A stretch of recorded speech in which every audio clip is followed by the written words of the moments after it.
Okay, so as I've said, this is a participative and immersive experience. So I would like to invite everybody to do this breathing with me.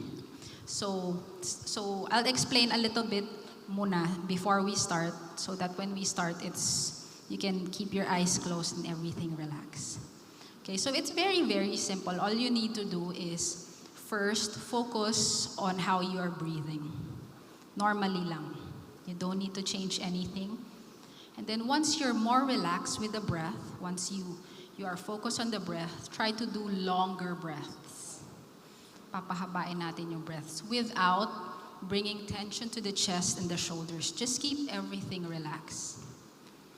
Okay, so sometimes, some people, when they do deep breathing, ang idea nila ng deep breathing is tataas yung shoulders, filling up the lungs, but actually that's bringing more tension to the body. So what we need to do is to just focus on relaxing the shoulders and focus on bringing the air downwards to the abdomen. So this makes sure that you utilize the full capacity of your lungs. So once we are more relaxed with our breath, we will introduce a beautiful mantra. Later we will flash it on the screen, but it's Go Ra Ang Ga. And we will incorporate it with our breath. So on the inhalation, you simply say it silently, and then as we exhale, we will utter this beautiful sound, Goranga, on our exhalation. So as long as your exhalation, you don't need to force to lengthen your breath, just according to your own breathing capacity. So if everybody's ready, we'll begin. Just simply close your eyes.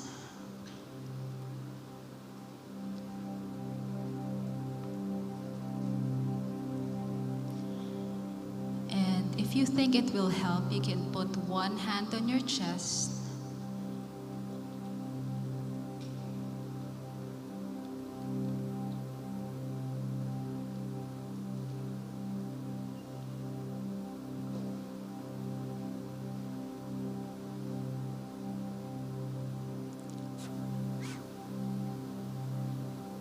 Just breathe normally.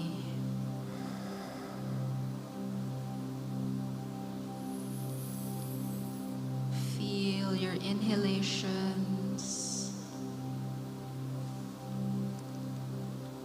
and experience your exhalations.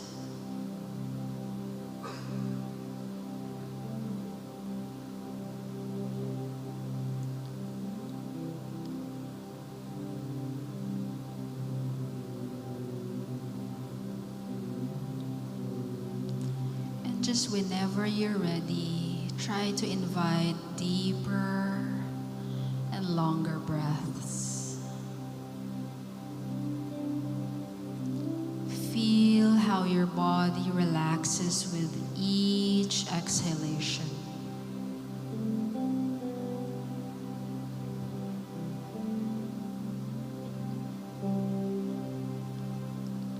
Breathing in. As you breathe out, relax your facial muscles.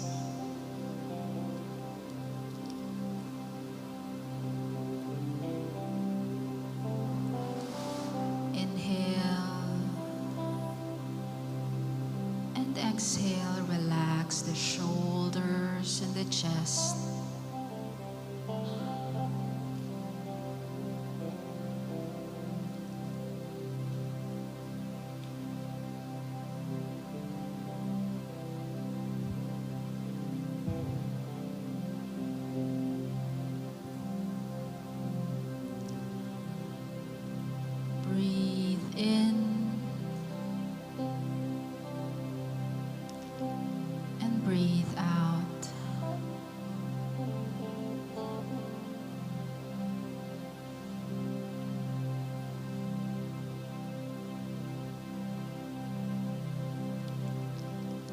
This time, slowly open your eyes and focus on the mantra Go Ra anga.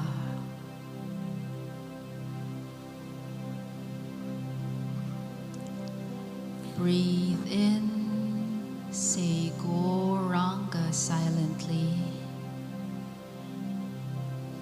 and exhale.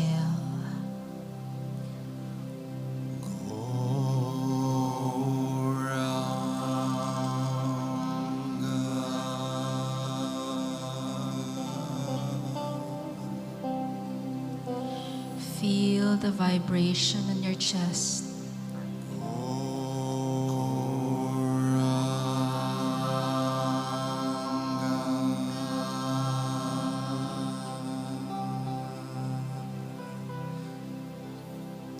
All together.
Just let the sound Gauranga resonate in your hearts.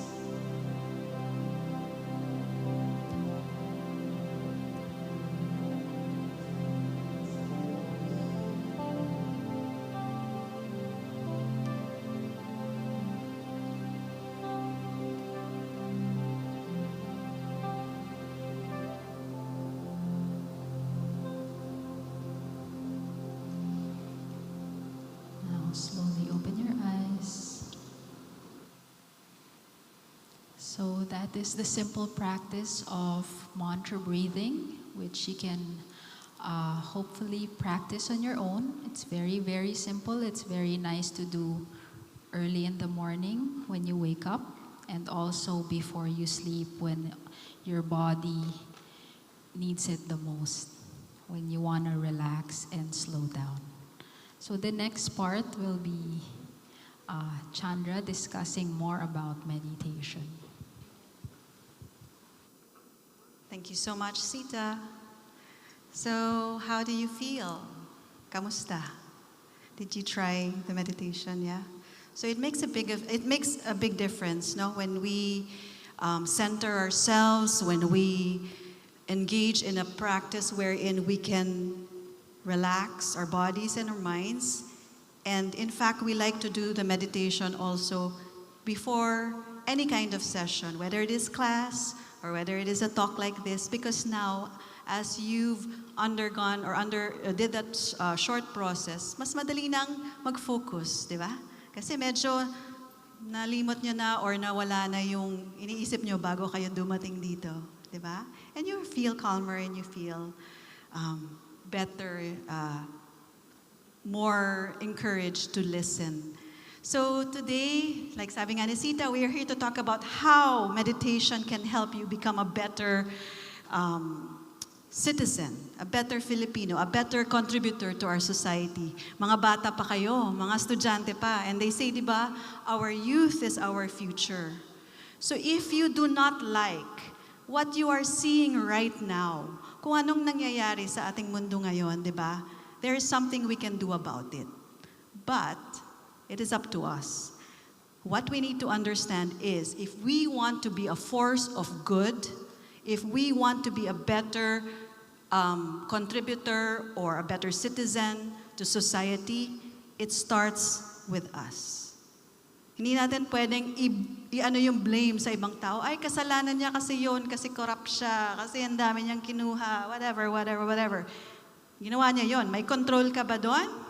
Kaya mo bang palitan yung the way that he or she thinks? Hindi, di ba? What do you have control over is yourself. And that's why that is exactly what we are talking about today.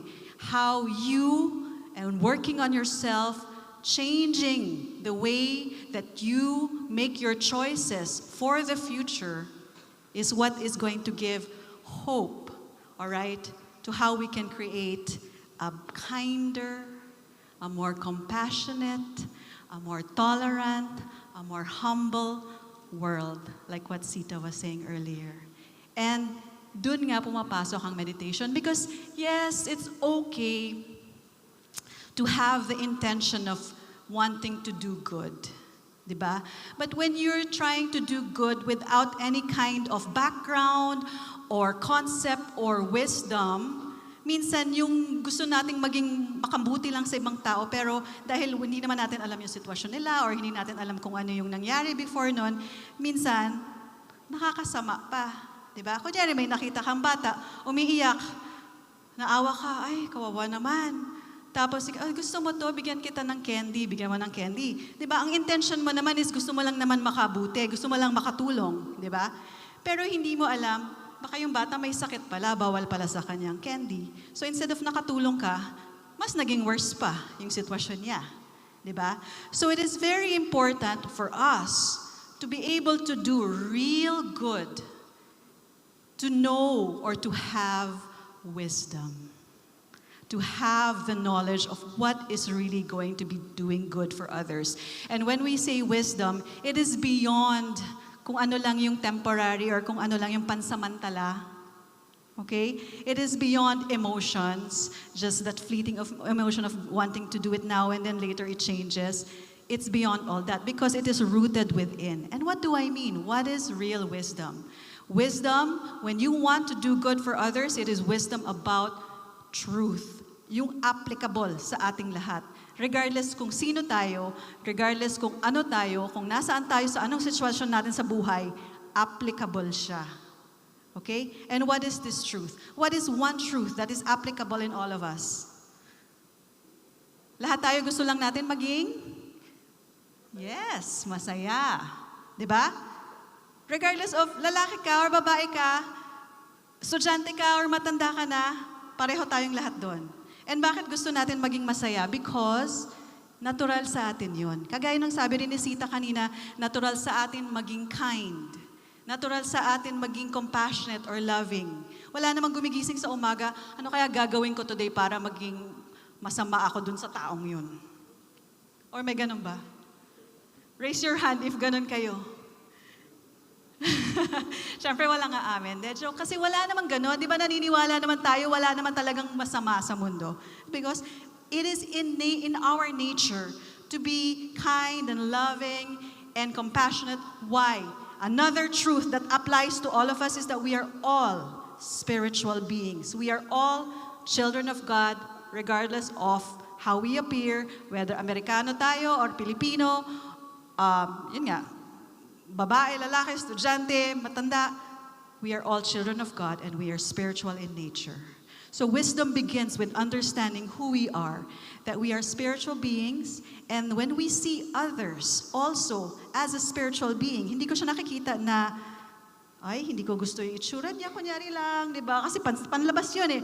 Or hindi ko gusto yung pananalita niya or pananamit niya. If we see beyond that and see the person, kapatid ko siya dahil anak rin siya ng Diyos, di ba? Then we relate to people differently. And this is the wisdom that we are talking about. And this is the kind of wisdom that comes about na lumalabas. Alam na natin to eh. Lumalabas siya through the practice of meditation. So kanina, nagawa nyo na yung very short practice. Kaya nyo nang gawin yun pag uwi nyo, di ba? Before class, you feel like you are going to be going into a stressful situation. So before class, do 30 minutes, di kaya, 30 seconds of that, 1 minute of that, you will feel a world of difference. So meditation actually is a process of uncovering the wisdom that is already inside each and every one of us. This knowledge of understanding and being able to see others and relate to others as spiritual beings. Understanding our relationship with the world as caretakers. Pag hindi natin naiintindihan yung sitwasyon natin na dapat tagapangalaga lang tayo ng mundong ito. Ang mundong ito dumating na, nandito na, bago tayo dumating, at maiiwan siya dito kapag alis natin, di ba? So it's not ours to exploit, to take as much as we can. So we understand, we are simply caretakers, okay, of God's property. And what is the most natural thing for us to do as spiritual beings? It is to love, okay? To have a loving relationship with our source, from whom we all come from, and that is God, and each other. That will flow on naturally to each other. So this afternoon, we were going to take a short break after this, and we'll take you through another meditation process that will help you cultivate, okay, this wisdom of understanding who we really are, clearing our mind, clearing our heart of any negativities, anxieties, stress, worries, so that we can express our natural condition of being happy, kind, peaceful, loving spiritual beings. Goranga. Everybody, Goranga. Your turn. Goranga. Goranga. Goranga.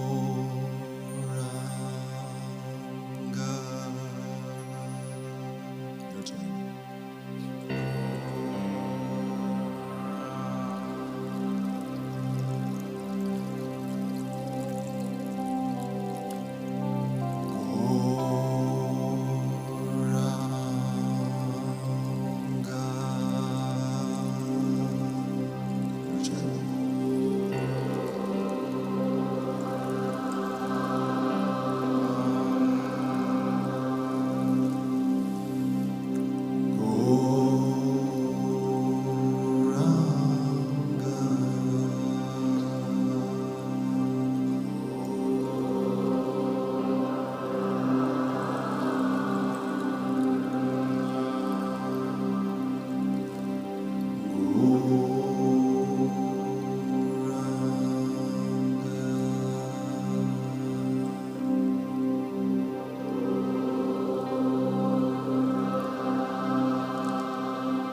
So now we'll move on to the next part and welcome our special guest for this afternoon who will talk to us and explain to us a little more about this practice of meditation, specifically mantra meditation, why these mantras, and connecting to this overall topic of one God, many names. We're very honored to welcome a respected international teacher of Vedic and yoga philosophy, meditation and kirtan, with over 40 years of experience sharing wisdom and this practice of mantra meditation around the world. He began his yoga journey as a teenager and went on to study under his spiritual teachers, immersing himself in the science of bhakti yoga, which is a path that combines spiritual knowledge with heartfelt devotion. He has taught audiences across Australasia, Asia, and America, offering clear and practical insights and wisdom into meditation, self-realization and understanding, and the path to lasting happiness. Let's all put our hands together and welcome Achariadas.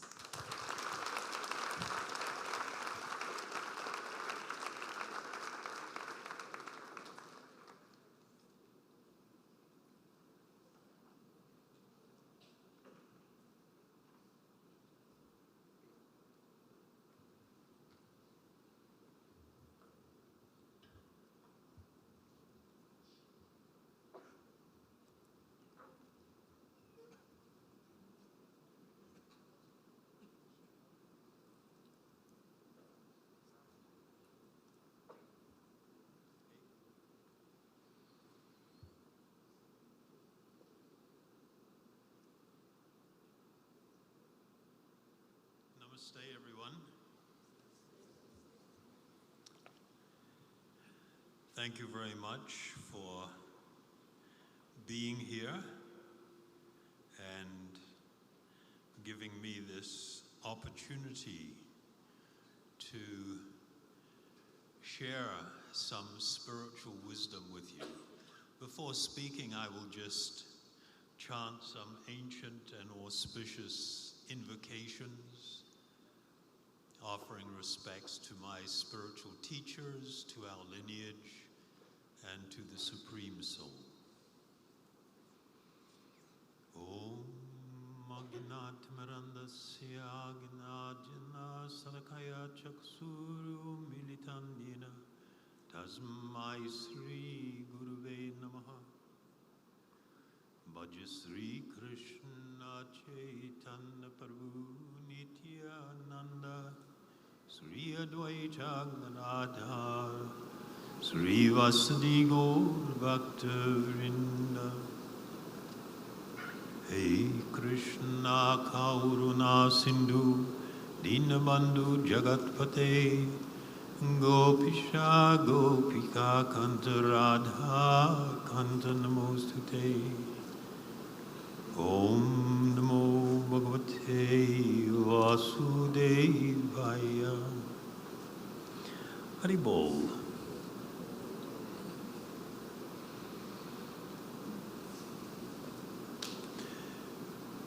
The tradition to which I am connected is the very ancient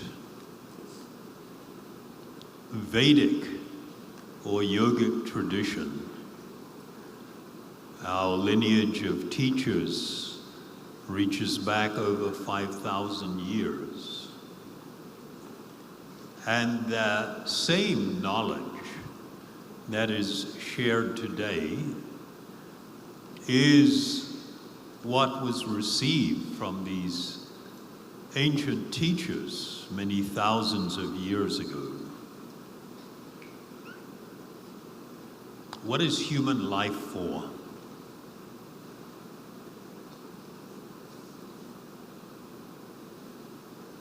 You show up,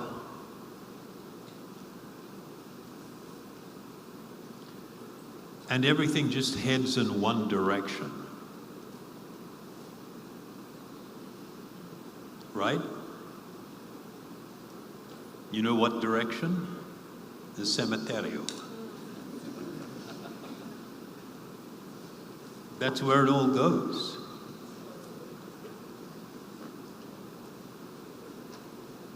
And it is intelligent to ask, what is this all for? Why am I here? Is there some great purpose to my life?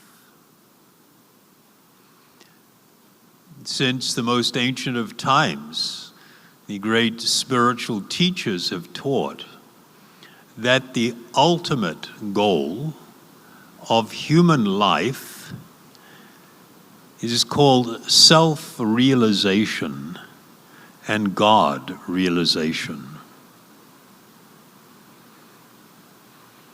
What does it mean, self-realization? The foundation of all materialism is the false idea that I am material. We are all trapped by this kind of thinking, that this body that I am currently occupying is me. And we spend our entire life utterly focused on this outer garment and everything connected with it. Yet we notice at the time that they call death, that garment is left behind. And the person that was occupying it has moved on. They have left, they have gone somewhere else.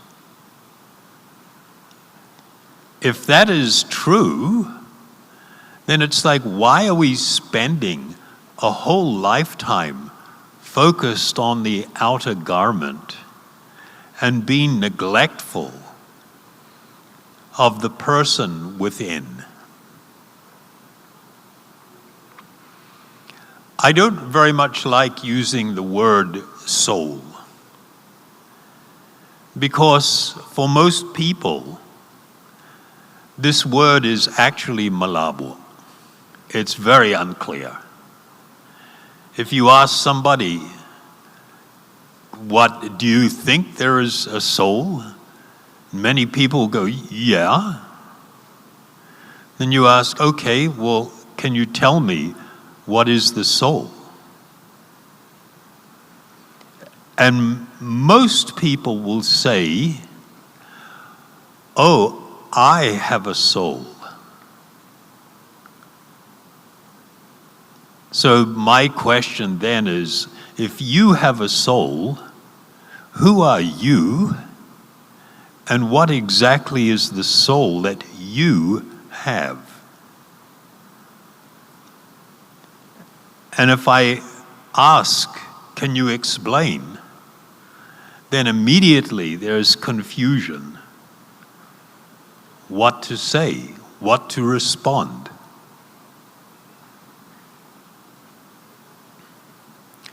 The foundation of actual spiritual life is the understanding that I don't have a soul. You don't have a soul. It's not true. You are the soul. You are an eternal spiritual being, temporarily residing within a garment, a physical, material garment. And the process of self-realization is to find yourself, to find out who you really are in the depths of your being, to discover your spiritual identity, which is different than the identity or the labels attached to the outer garment. If I have a label on this garment, I am male or I am female, I am young, I am old, I am thin or fat, I am tall, I am short. All these labels are labels attached to the outer garment. They don't describe who you are, the person who is residing within. And so in the ancient teachings, it was understood that this false conception of the body as the self is the foundation for all unhappiness. That's a big subject. We're not going to go into that. Self-realization means coming to know who I am as an eternal spiritual being temporarily residing within this body. The other subject that should be the focus of human life is what is called God realization.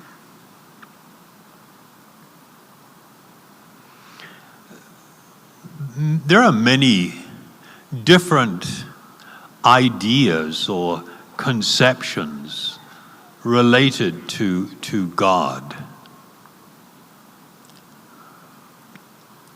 Because of cultural, religious, and different linguistic traditions, often it ends up creating an impression that perhaps there are different gods or many gods. Some are true and some are not true. And so people end up speaking of God in relation to these things. People speak of a Christian God. People speak of a Buddhist God. People speak of an Islamic God, a Hindu God, according to these different religious and cultural traditions. What I'm going to speak about today is what is the Vedic view, what is their understanding.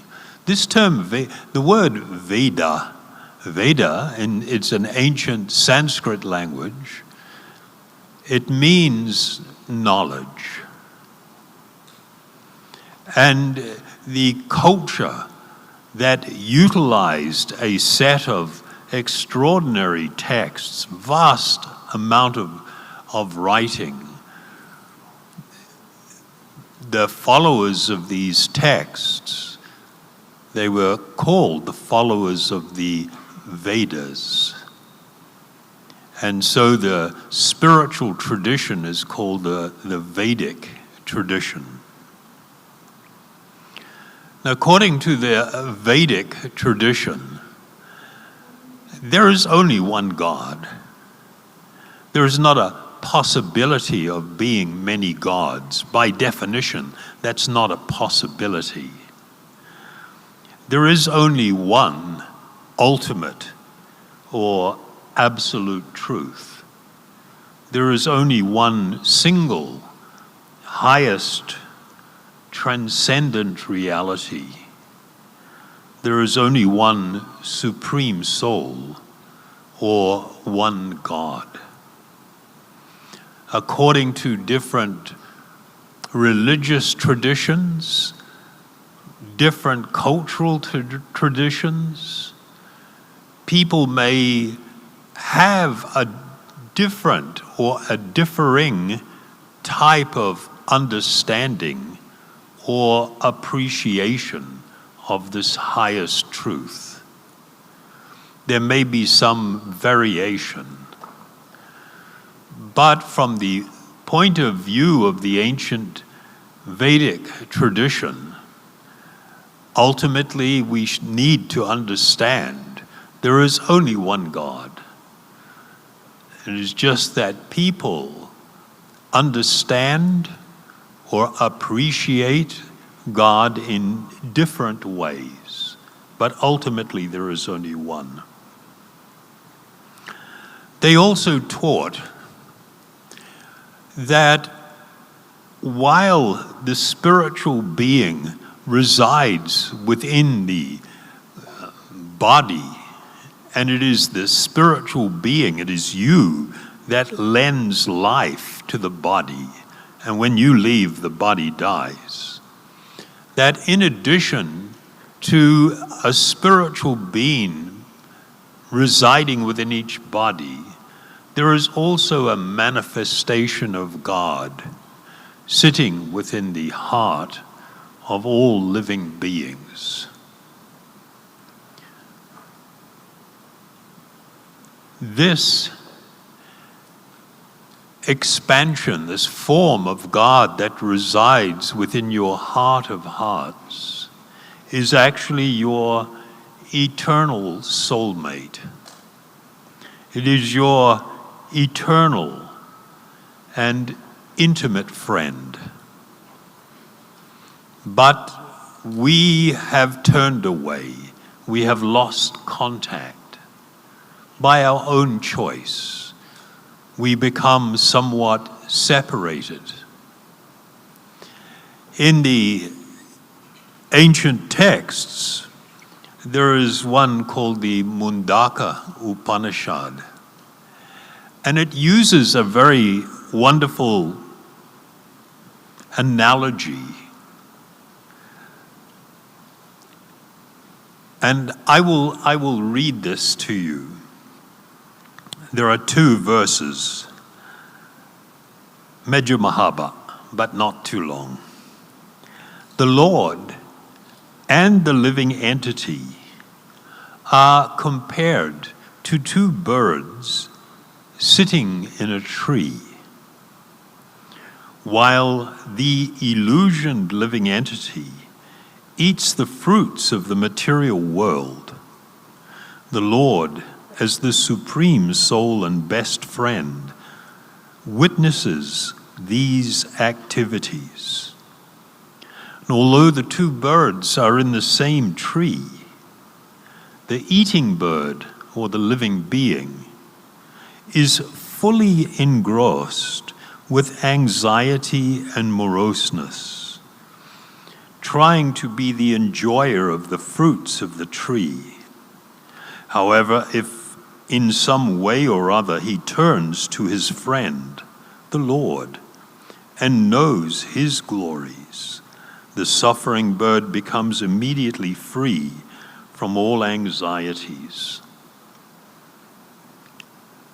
So this analogy, as we talked about a few minutes ago with self-realization, you are an eternal spiritual being residing within the body. You don't even know your actual deeper spiritual identity. We become fully engrossed in the body, saying, "This is us." And we spend all of our effort and energy chasing happiness. We try to give experiences to the body and to the mind in the hope that we will find permanent happiness. Isn't this what everybody does? But it doesn't touch us. Even though we may acquire money and experiences, we still feel what? Kulang pa rin. Something missing.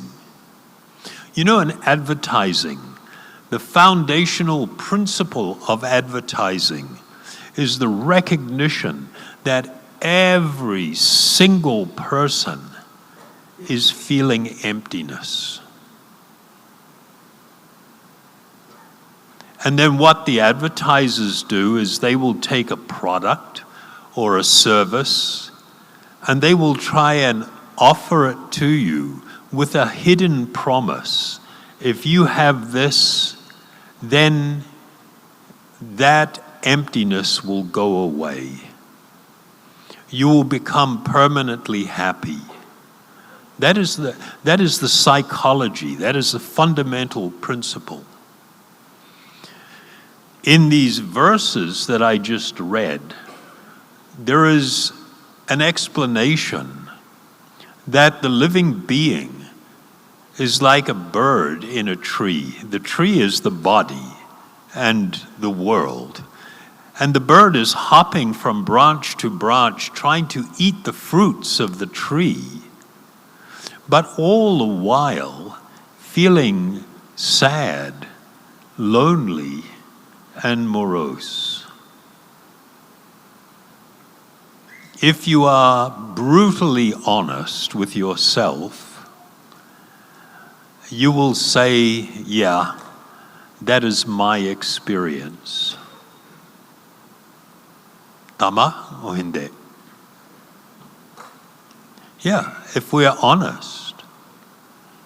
Mostly we don't want to be honest. We want to pretend that life is so wonderful, that there is so much promise, that I'm going to find the perfect happiness. I'm going to find the perfect person to love. I'm going to create a situation where I will live happily ever after. It's a lie. That's a lie. That's not real. That is wishful thinking. It is a hope. There is a single reason, well, let's say 2 reasons, why we feel this loneliness, why we feel this emptiness. Because I am looking in the opposite direction of my eternal friend. In this example, there are 2 birds in the tree. One of them is busily hopping branch to branch, simply trying to enjoy the tree, but all the time feeling empty, feeling it's kulang, feeling disappointed. And the other bird is simply waiting for this bird who's hopping around, trying to find happiness, trying to find love, to turn and recognize their eternal soulmate. Because we are not cultivating that relationship, because we are facing the other way, that is why we experience what it is that we're experiencing. This manifestation of God that sits within the heart of all living beings is closer to you than your own heartbeat, is closer to you than your breath. But we are looking in another direction, and so we are not seeing.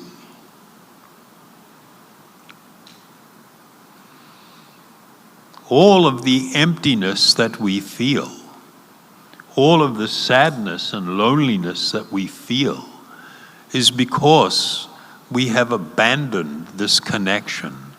We have abandoned this relationship. And when one engages in a spiritual process to reconnect with the Lord of our own heart, then you will be complete. You will never feel loneliness again. You will never feel unhappiness again.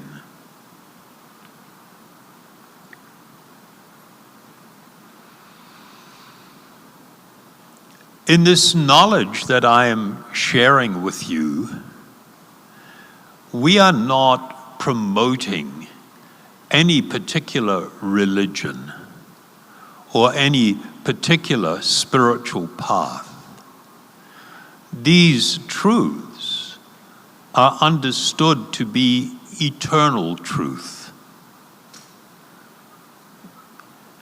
And we are talking about the eternal nature of every soul, every spiritual being. We all share that in common. In the Vedic teachings, they say that the individual soul has for all eternity, we are bound by an intimate bond of kinship with the Lord of our heart, with God. But we have turned away from this. We have given this up. We have sought happiness in this world. And in this world, if we relate to God, we're asking Him to give us all the stuff that we want. Help me to get money. Help me to find someone to love. Help me to get a job. Help me with my parents or my friend or husband or wife who's sick. We are turning to Him to try and become further enamored, further entangled in this world. We are not seeking anything more wonderful.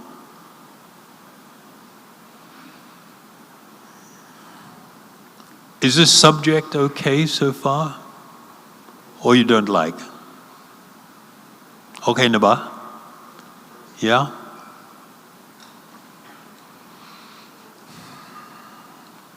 So we are presenting and speaking about eternal truth to different degrees.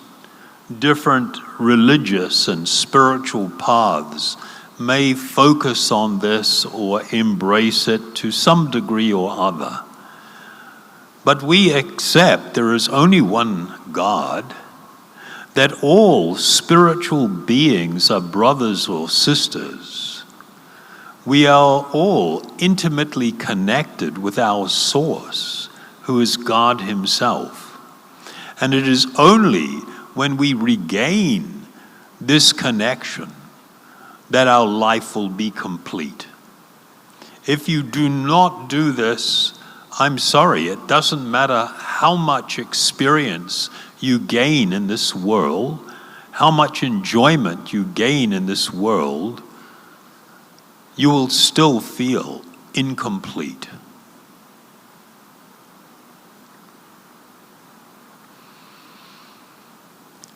The Vedas teach that we live in a very interesting and unfortunate time.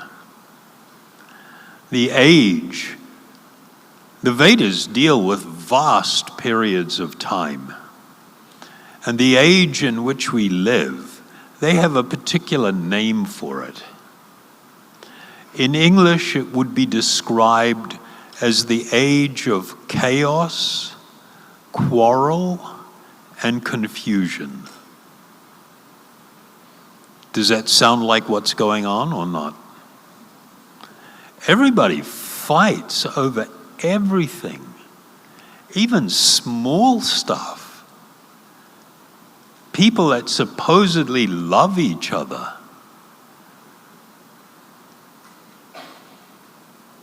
they can't even live together peacefully. Everybody's fighting and quarreling about everything. People are confused. The greatest confusion is that I think the body I have on is me. And that is the foundation for great unhappiness. When you think the body is you, then you will think that how my body looks will determine whether I will find love, whether I would be considered worthy, whether I would be considered as a friend to someone, all on the basis of external appearance.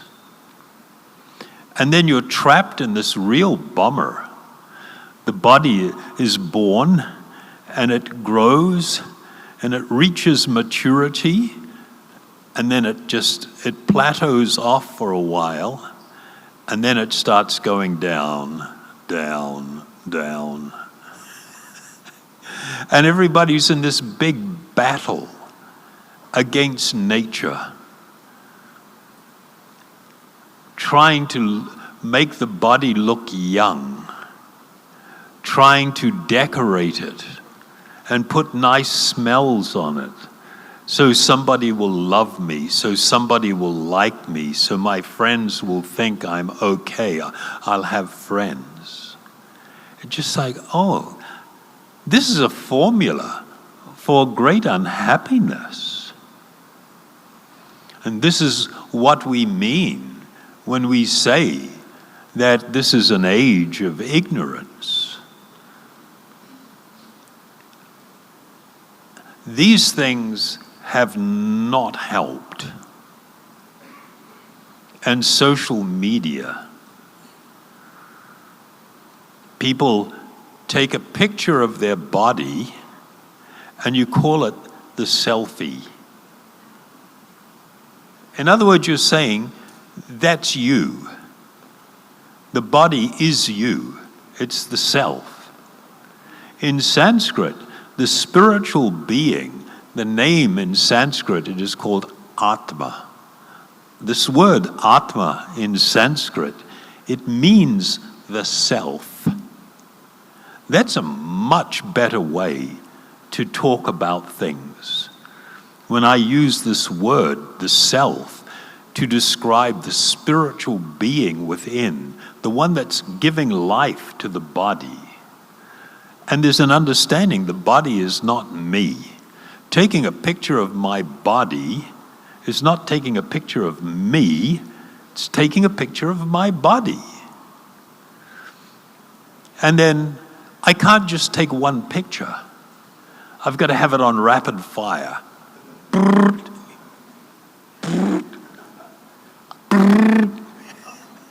And then I'm scrolling through all the pictures to try and find the best one to send to everybody. Hey, that was 1 in 300. That's not even what your body really looks like. You just chambalangyan. You got a good one. And that's what you want to show to the world. That's how you want to be recognized. And this is how you think you will find friendship, that you will find love, that you will find acceptance, that you will feel worthy. This is a platform for massive misery. So we see in the world, and particularly the last 15 years, the amount of mental health issues, the amount of depression, the amount of suicide or suicidal thought. Oh my God, it's an epidemic. It's a catastrophe. And nobody's addressing what's really wrong here, because we have sold ourselves to the highest bidder, the one with the best social media platform. We're going there, and we're posting, and we're scrolling, and we're looking, and it's just increasing our insecurities. It's just like, it's a complete disaster. So it is a time of high technology, but it is a time of very low spiritual knowledge. It is a time actually of great ignorance.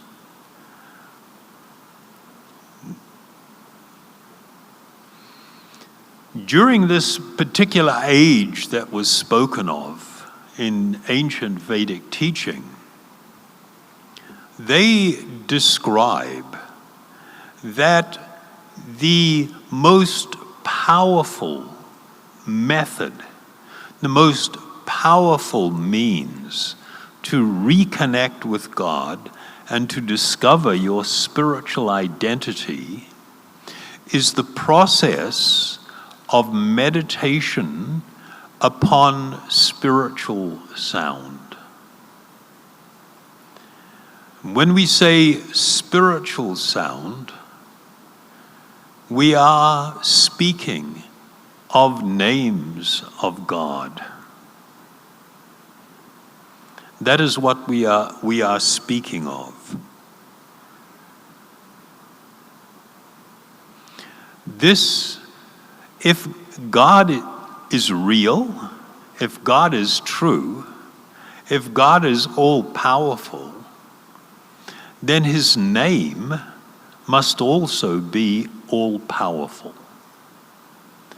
This is the understanding. And by engaging in a process of meditation where I am hearing and repeating the names of God, it will be the most powerful way that a person can gain self-realization and God-realization. These spiritual sounds, they actually purify the heart and they purify the mind. Was it okay, Kanina, when you were introduced to this singing, these chanting? Is it nice or what? You feel that it somehow touches you. It's not an ordinary sound. An ordinary sound is like mango.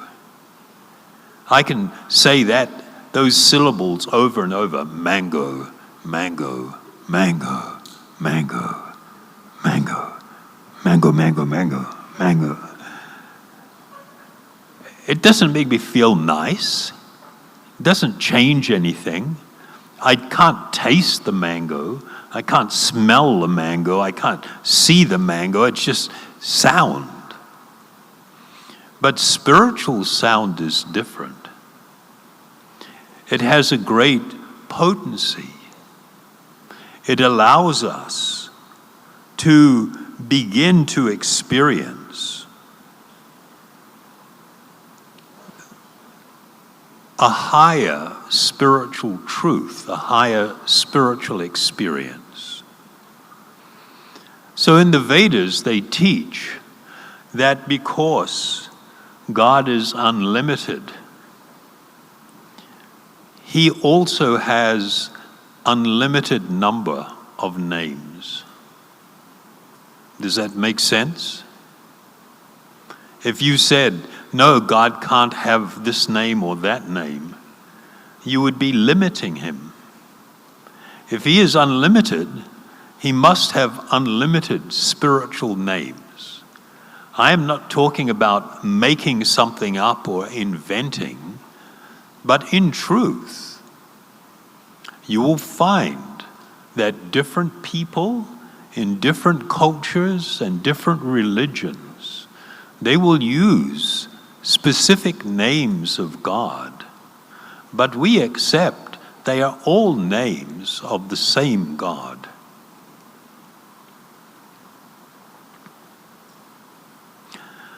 The great spiritual tradition that I am connected with, there was a great teacher 500 years ago, 535 years ago.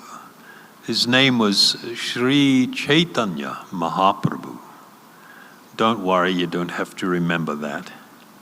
There won't be a test.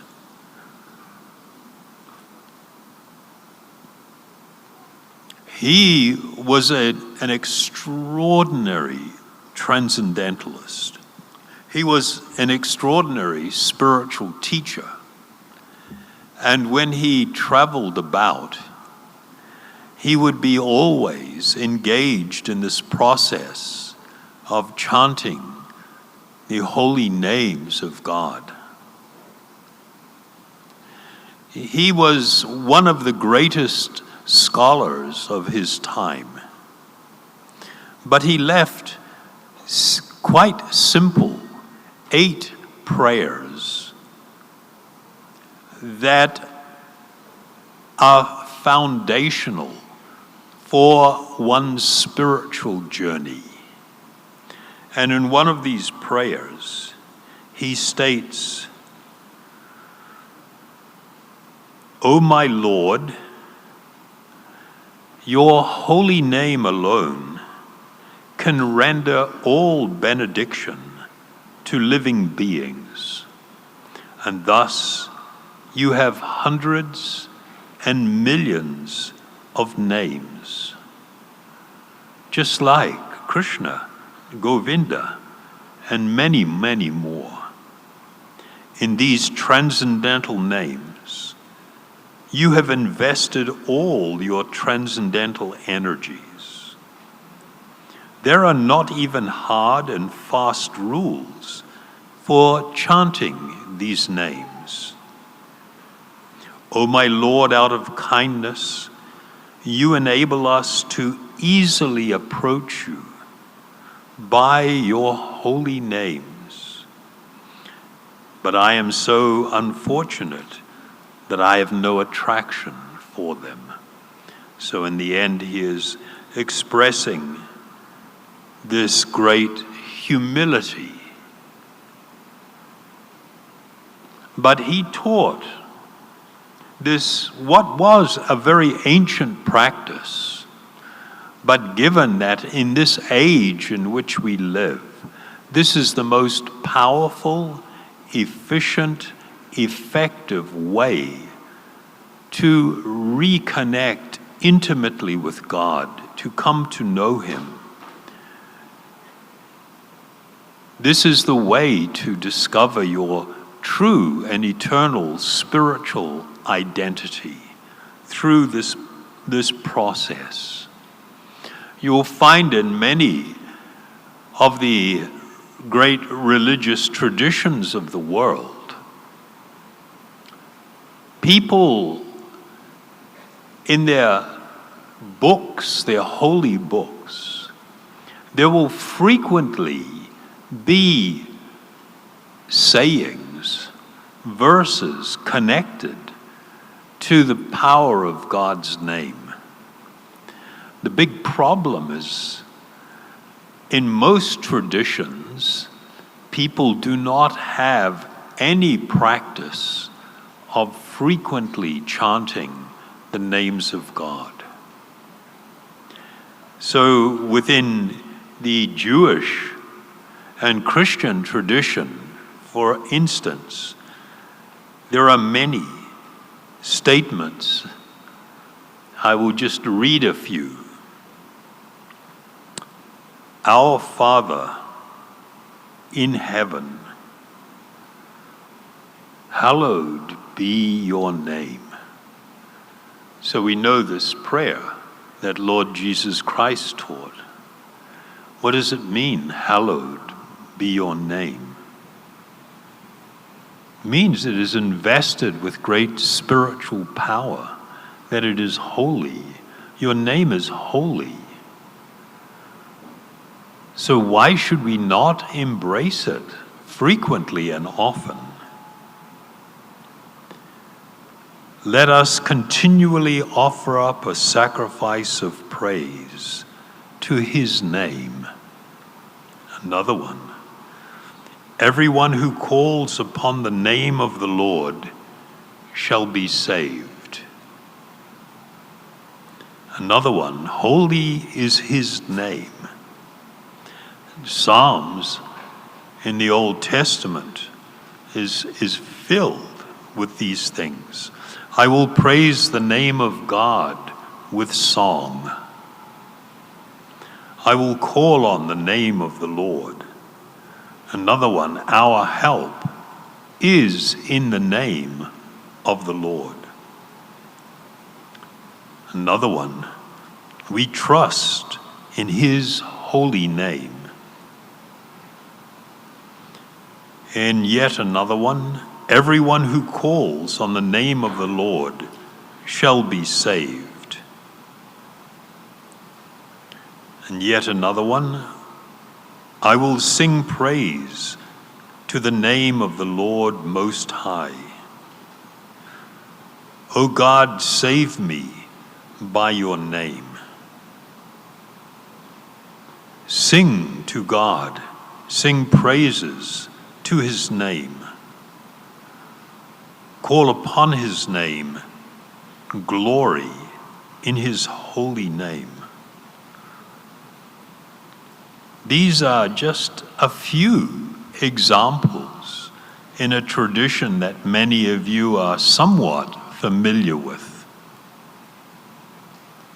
where they speak about the power connected to the name of God. I'm going to use a couple of examples, and please excuse me, one of them is a little bit crude. If you have a dog and the dog makes thai, the smell is so bad. If you step on it and get in the car, that smell will be in the car even if you clean it for about 2 weeks. Right or not? It's gross. But if it sits out there and the sun is shining, what happens? Gradually the smell goes away. It becomes dry, then it becomes white, puti, right? And begins to crumble. The power of the sun and the sunshine is so great that it can purify something that is very filthy and dirty. Sa Filipinas, we don't really have fog, diba? You know fog? Maybe sa Baguio, you go into the high country. Not all the time, but minsan you get up in the morning. In the west, it is like this in the winter, and there's fog, and it's just like white. You look out the window, you can't see anything. It's all just white. When the sun comes up, and the sun is shining, gradually it begins to dissipate the fog. Dissipate means slowly lang, soon you can see, oh, now I can see the tree on the street. Oh, now I can see the down there a little bit further. Later, oh, I can begin to see the hills in the distance.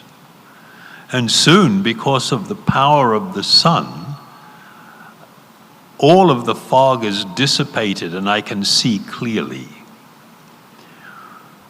The name of God is such a powerful spiritual force that it can completely purify your heart, your mind, and it can slowly dissipate the ignorance that we all live in,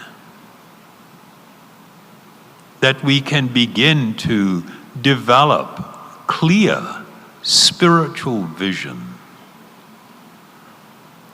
When this happens, the way I look at the world, the way I look at other people, the way I am looking at myself, all begins to change. When you can recognize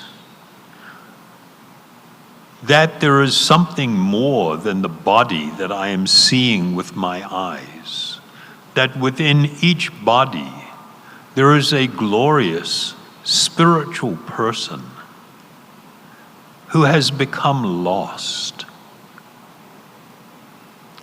When I have the ability to see that, how can I hate anyone? How can I hurt anyone? How can I not love everyone? When I am able to perceive the fact that there is a form of God situated within the heart of all living beings, and if I am aware of that, how can I abuse another person?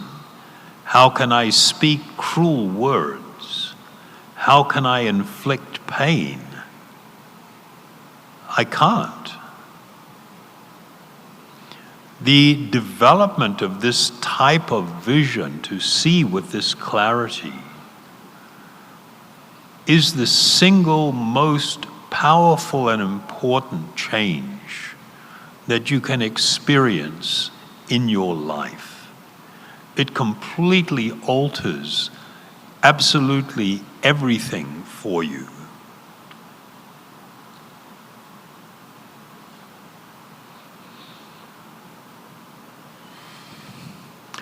So we are teaching and sharing a very ancient process of meditation. Most people think when they hear the word meditation, they think of something with your mind, trying to bring the mind into focus, trying to steady the mind, trying to quieten it down. But actually, those things are not meditation. Meditation is something else.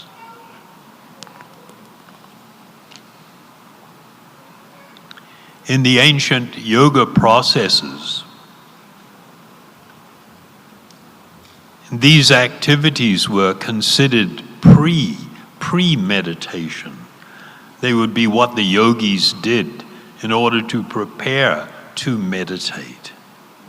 Meditation means to become absorbed in that which is spiritual, to become absorbed in that which is transcendental.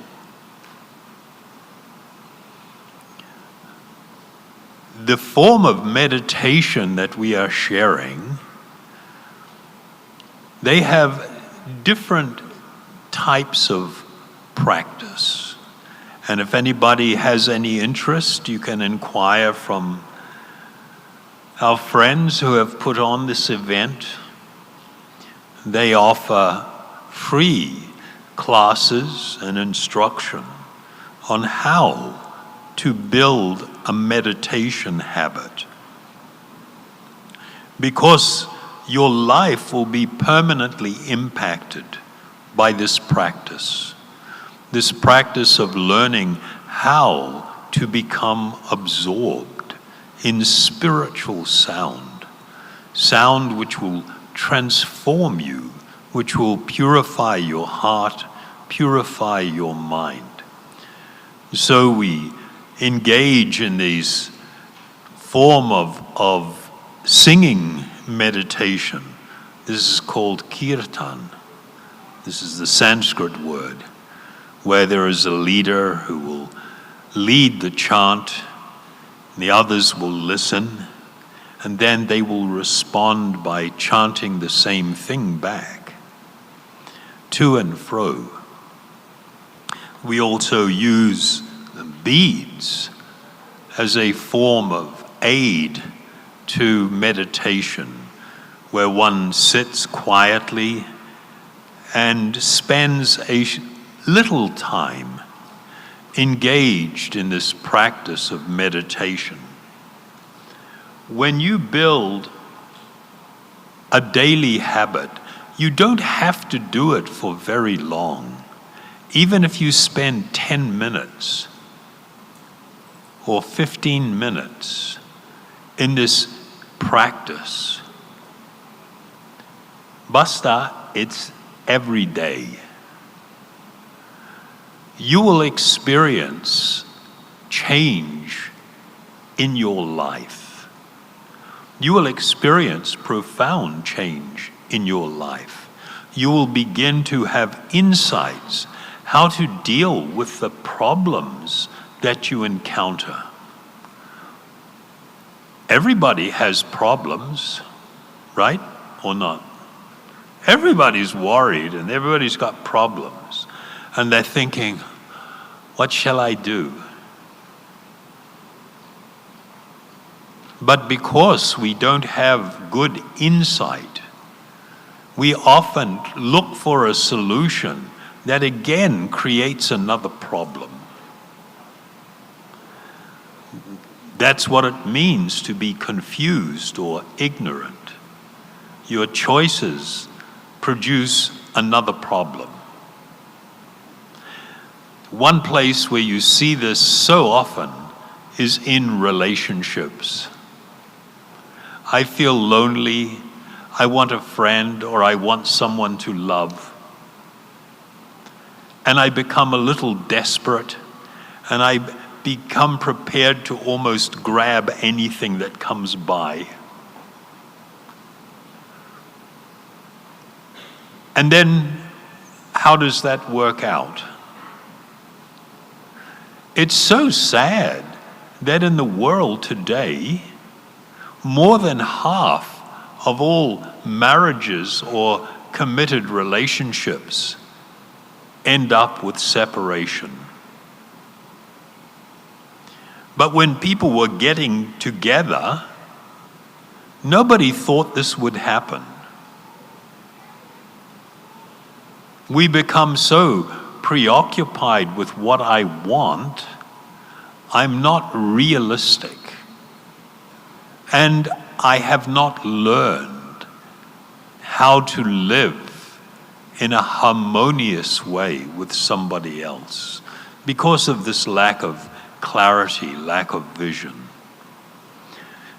So a meditation habit will help you on so many levels and in so many different ways. This person I spoke of, Sri Chaitanya Mahaprabhu, he gave some advice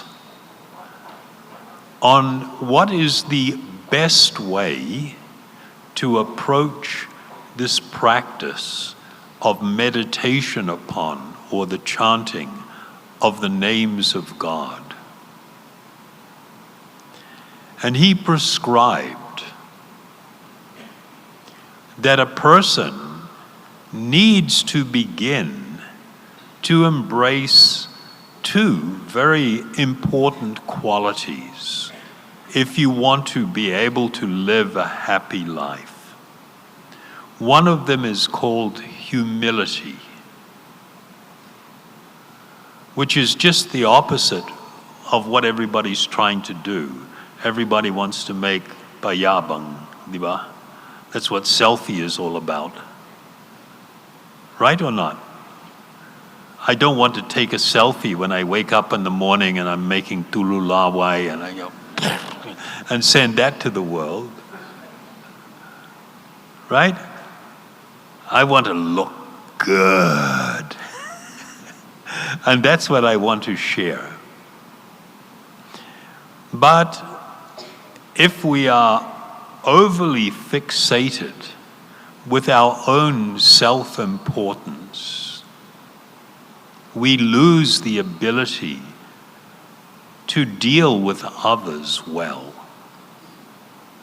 And so his prescription was to try to acquire tolerance and to be humble in your life.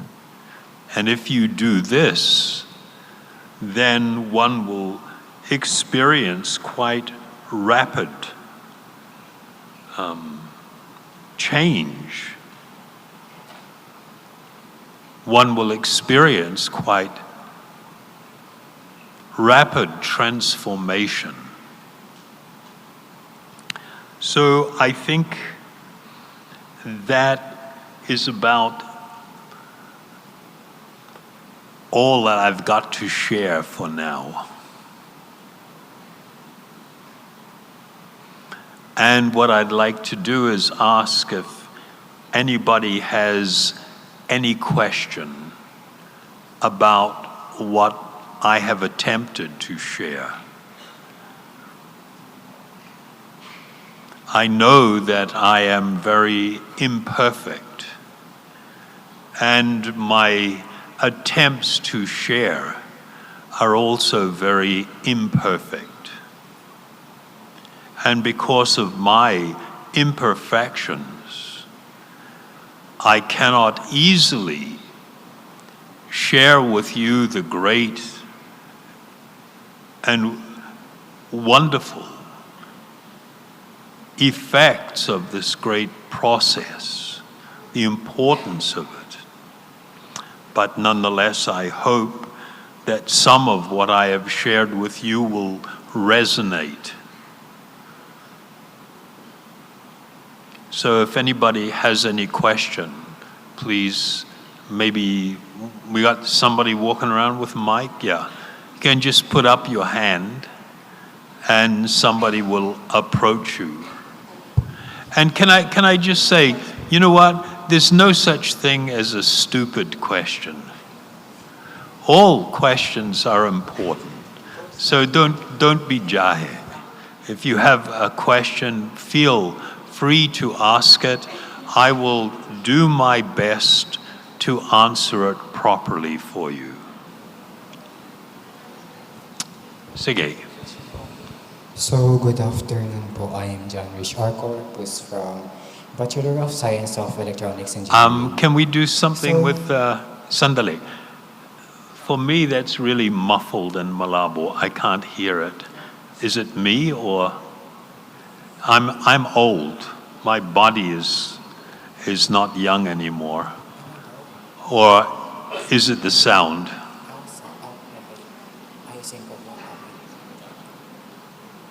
Okay, good afternoon po ulit. I'm John Rich R. Corpus from BSEC po, Electronics Engineering from PUP, Manila. So my question po was, how does realizing our true identity beyond the body shape our well-being and our impact on the world around us? Could you hear that? You could hear it easily? Okay, he can't hear it here either. There's something weird with the speakers. Jagatpati, you want to help a little bit here? Huh? But even if he comes closer, because of the situation with the speakers, it's not going to make a difference, unless he personally tells me. Okay, technical problem, folks. Sandale, we'll get it sorted. Are you going to share it with me like that? And is this clear? My speaking is clear for everyone? Okay. Whoops.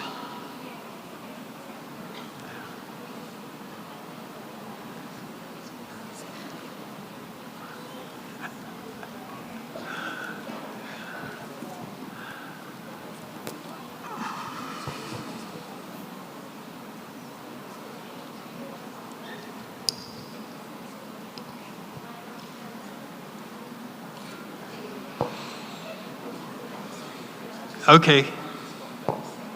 Maybe let me read na lang. Pwede? Or what? You want to?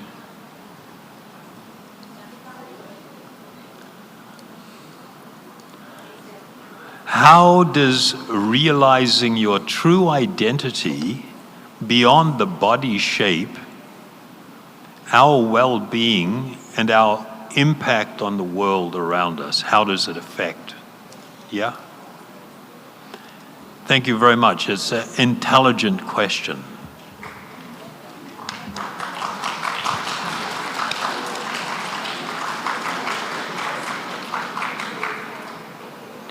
One of the biggest problems that is foundational to so many of the issues in the world is the fact that we tend to be very self-centered. You think that's true or not? Like actually extremely self-centered. And it's not even the real self, it's the false self. You look at my language. I talk about my parents, my children, my husband, my wife, my friends, my home, my car. I see everything in the world in relation to me. I see myself at the center of everything. And my overwhelming preoccupation is for my own happiness.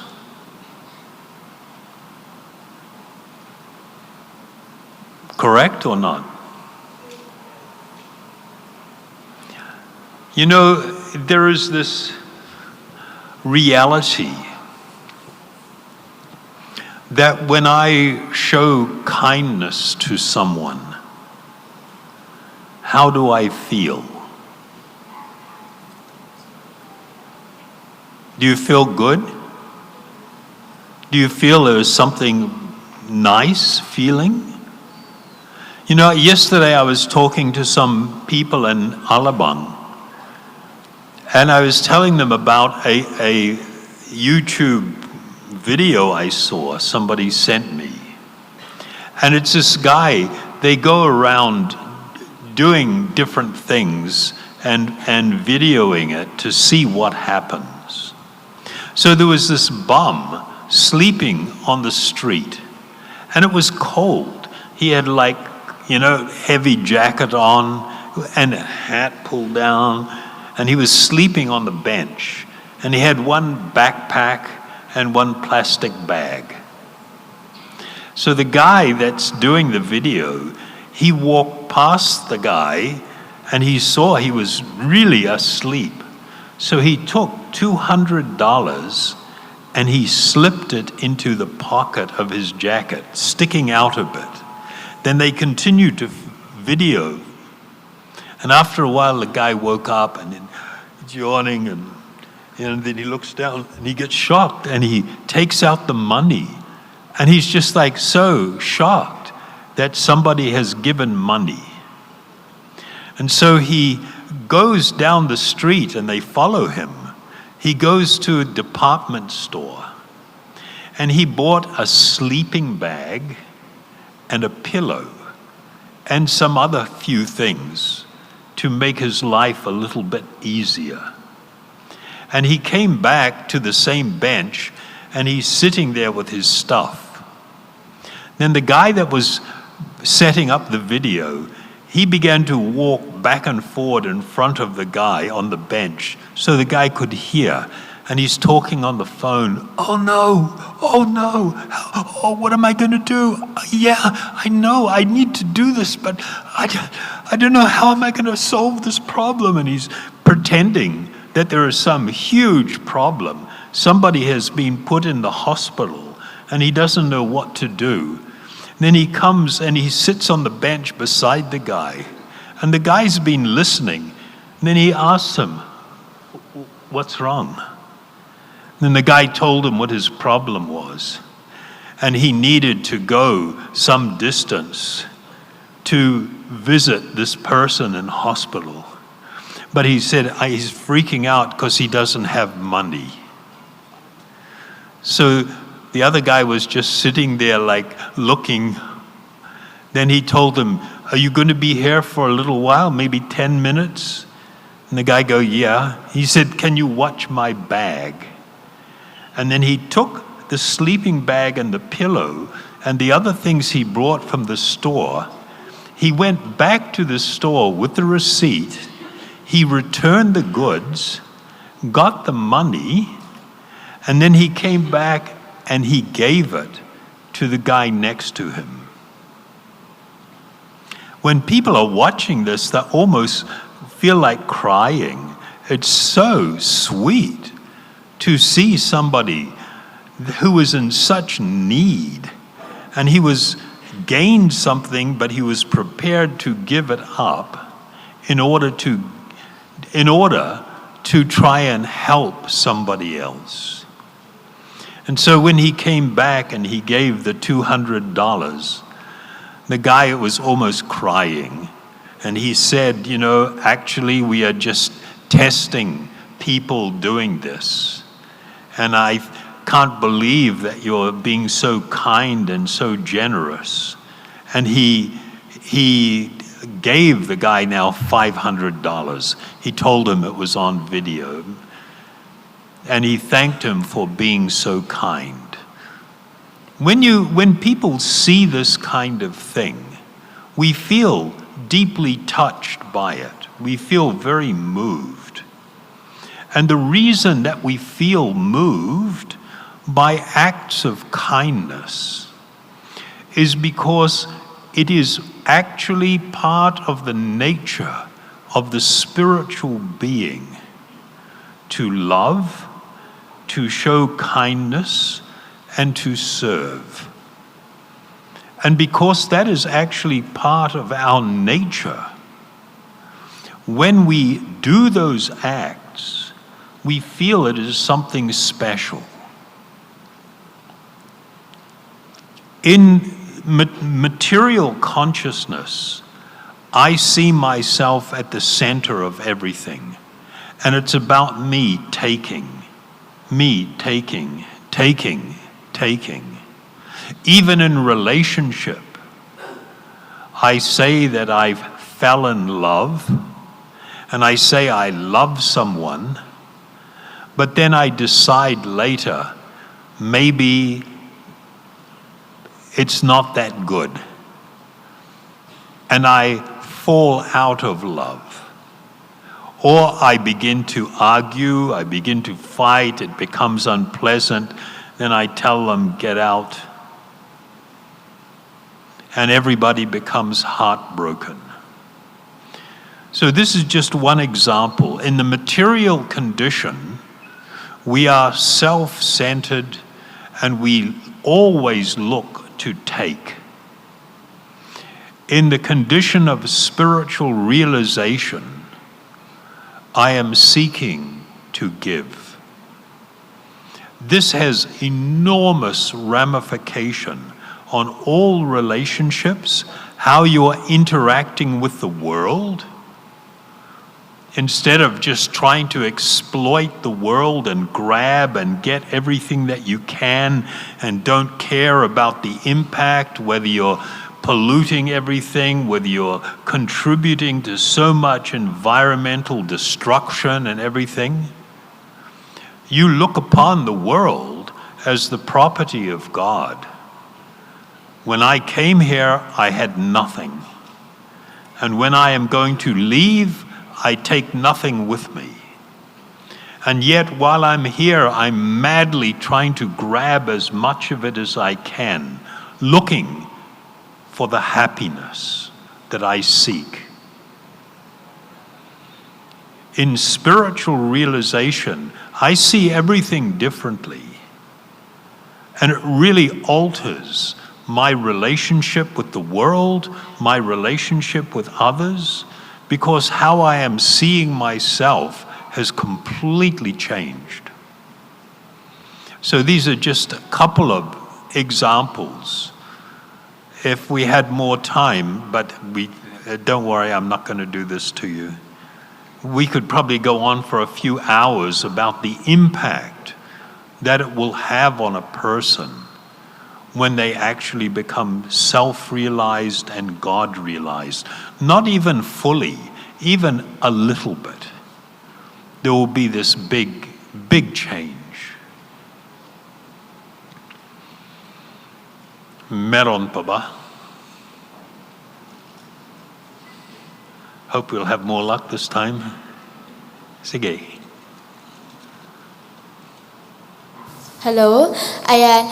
Isang mapagpalayang hapon po sa lahat. I am Cristel Venice Lorraine Samuel Valdez from College of Arts and Letters, Bachelor ng Artes sa Pilipinolohiya. So, this is sort of a personal question about your experiences in meditation. So, what misconception did you have about meditation before you began? About? About meditation before you began. Meditation? Yes. That's all. Thank you. I was, am I going to say this? I was actually raised as a practicing Catholic when I was a kid.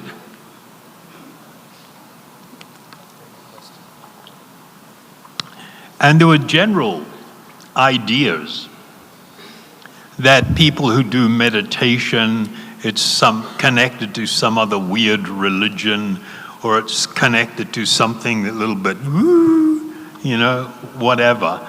And that it is really hard to do, to make the mind completely peaceful and to hold it empty, like an empty space, and just in peace, just to be like that and to remain like that. It seemed like mission impossible. But over the course of some years of study and practice, I began to understand what meditation actually was, and that it is universal. It has nothing to do with any particular religion, any particular spiritual path. It is something that everyone can do and everyone should do. You will become a better person. You will become a better husband or wife. You will become a better parent. You will be a better child to your own parents. You will be a better person in relation to this world.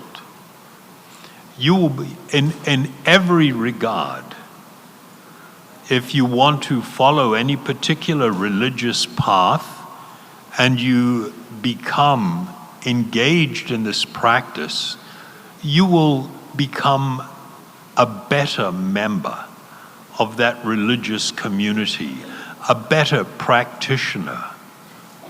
You will become more spiritually oriented.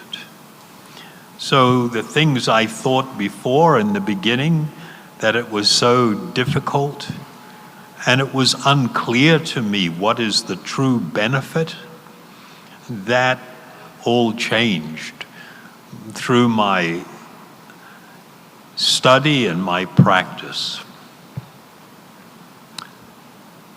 We have someone else? Yeah. Me. Hello. Hello. Hi, I'm Desiree.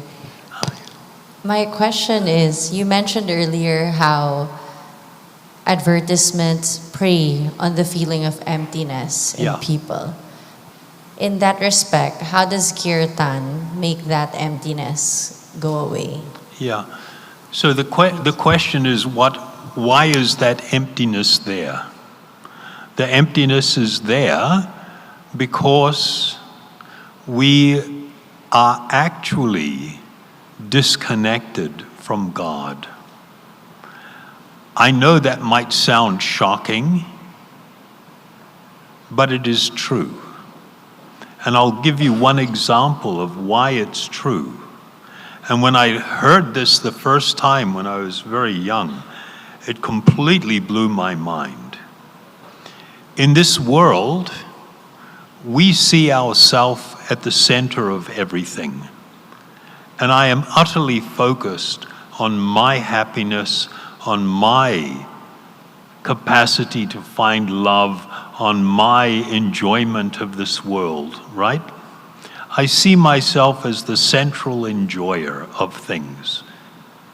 But actually, that position is the position of God. My position is to serve Him without any expectation, because I have become so immersed in a mood of ecstatic love that this is the only thing that I want to do. You know, for me, one of the great tragedies is that here, you know, the Philippines is predominantly Christian, or so people say.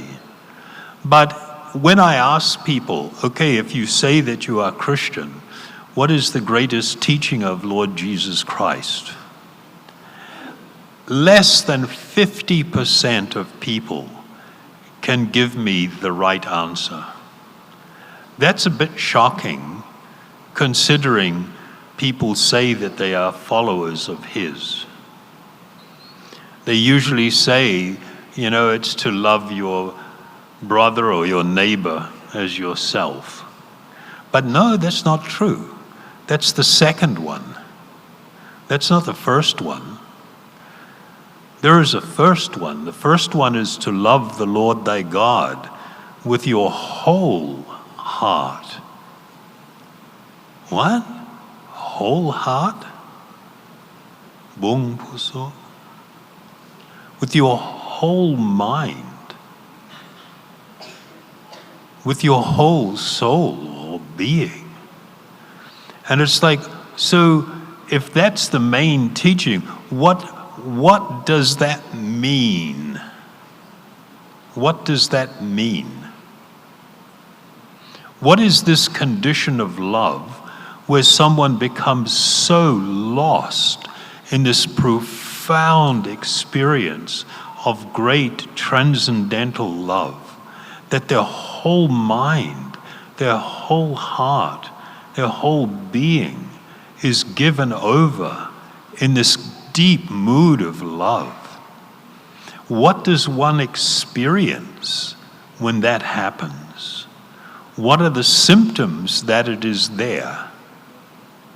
What is the process to awaken this mood of love?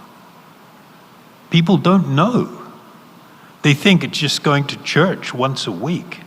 No, that's not going to do it. Do you know anybody that is in this state of profound ecstatic love? Do you know anybody that's experienced it?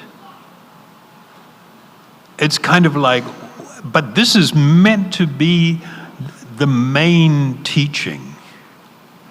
And the reason it is the main teaching is because this is where you will experience the greatest form of happiness and fulfillment. When one actually, this love awakens, there is nothing greater than it. So we didn't really talk about that very much, but this is one of the results of this form of meditation.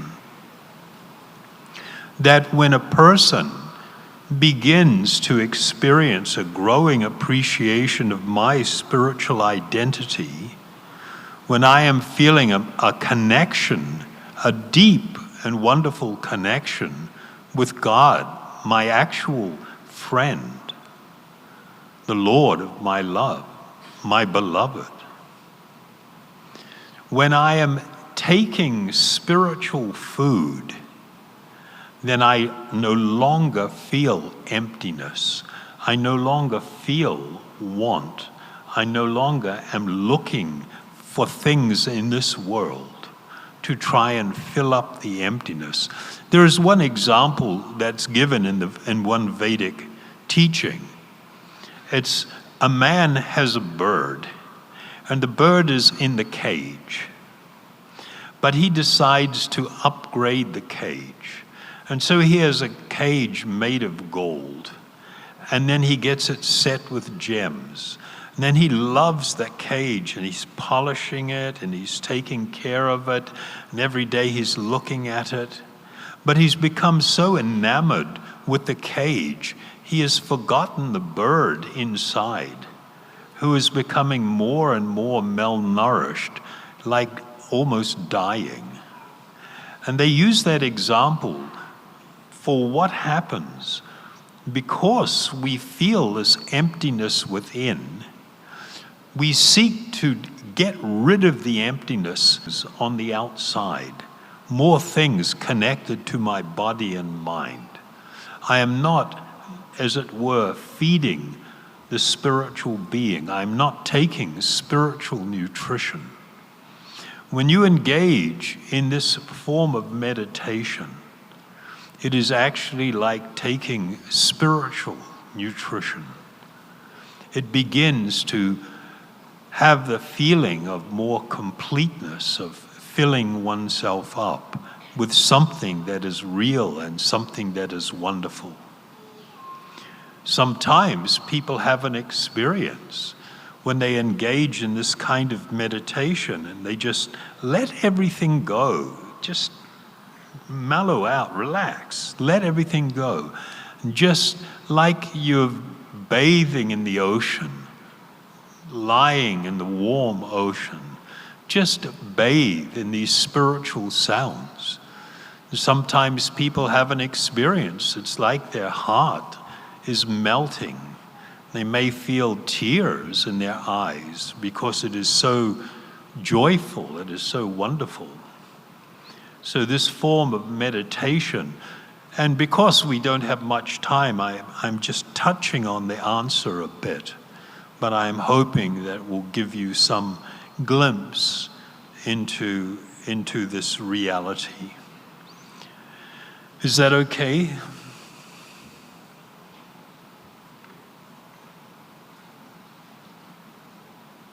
Oh, you have another one? Okay. So, ayun po. A blessed afternoon po. I'm Ashley Jen Estoras from College of Engineering. So, as you discussed earlier, wishful thinking is a lie. But as I research more about wishful thinking, it is the practice of believing that an outcome will happen simply because one desires it. More like being positive, right? So, when we are being positive, our mind is clear and we have a goal. So, my question is, how and why it is a lie? How and why? It is a lie po. It is a lie. This is actually quite deep. You know, I don't know if it's still like this. Dati naman, there were in children's books, yung ending, and they lived happily ever after. Right?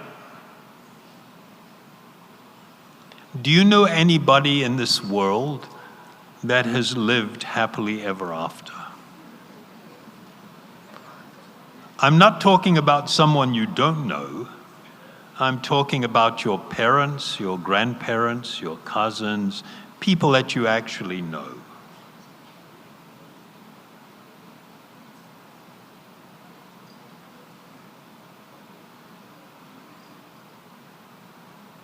We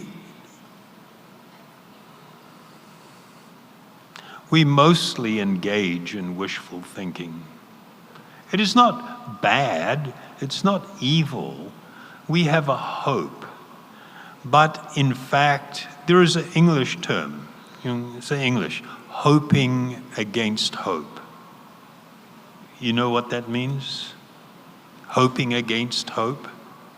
It means I hope something is going to happen, even though I know maybe it's not. But still I'm hoping anyway. This is how most of us live. Most of us live this type of life.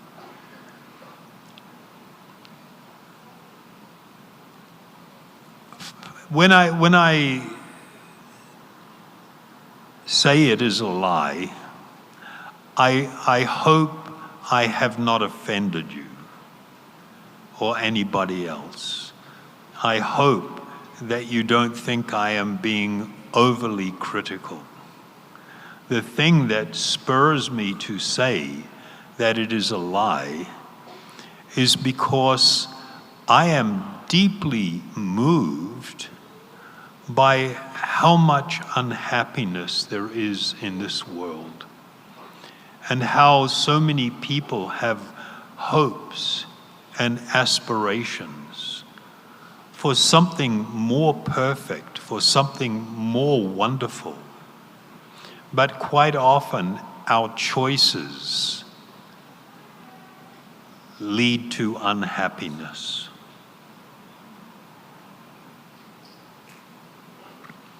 I do quite a lot of teaching inside prisons in other countries. And I was telling somebody, you know, the first day we do like a 10-week course on mindfulness and meditation. And the first day I'll have like 10 guys.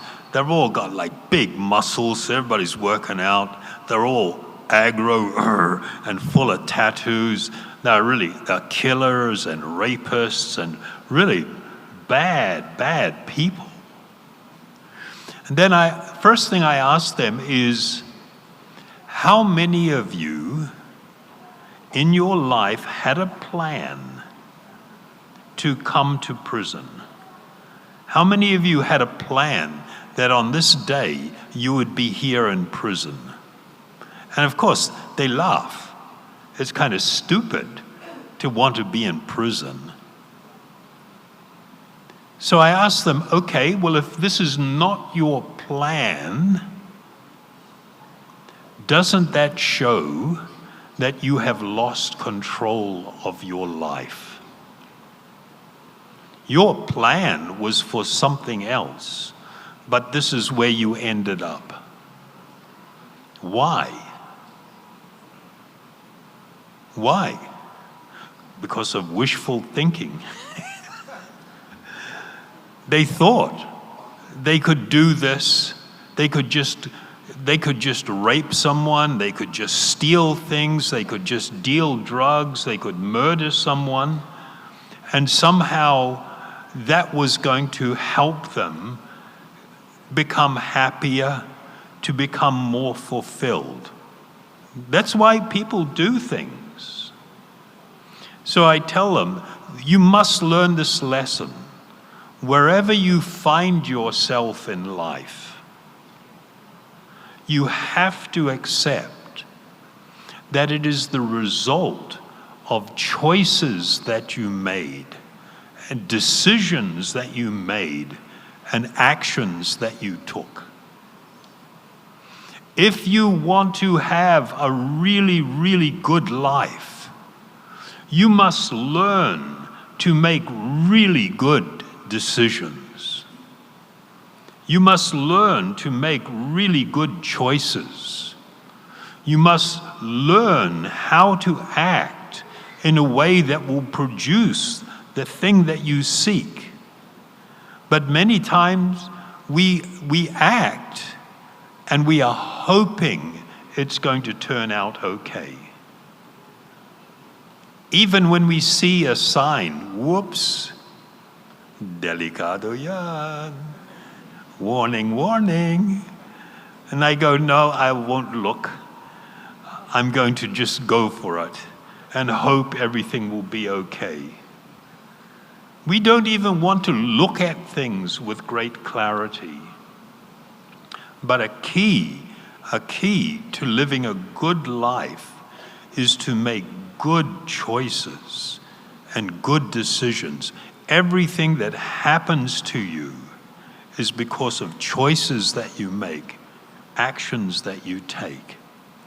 When you engage in the process of meditation, it brings clarity to your mind. You don't become so impulsive. You know, we make too many decisions when we're in a heightened state of emotions. We get angry and we make a decision or we say something that hurts because we feel hurt. So we feel that we can say something to the other person to hurt them. And what? You think that's going to make your life better? When you've become angry and fighting with someone, has it ever made your life better? It never does. But we don't learn. We are just acting impulsively because that's all the messaging that we are getting. This is a question that deserves deeper answer, but I think not so much time. That's as far as I'll go now. Okay, Nima. So I think we'll do a kirtan first. We'll do a little bit of the meditation, and then after it, if anybody has any question, others might want to go. Anybody has any question, you can remain. Okay?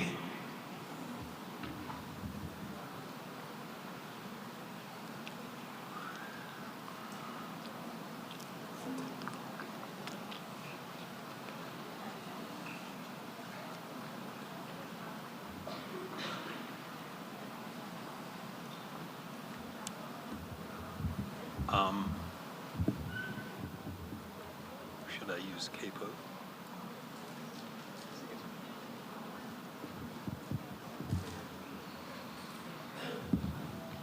So I'm going to use a mantra that I like a lot. And hopefully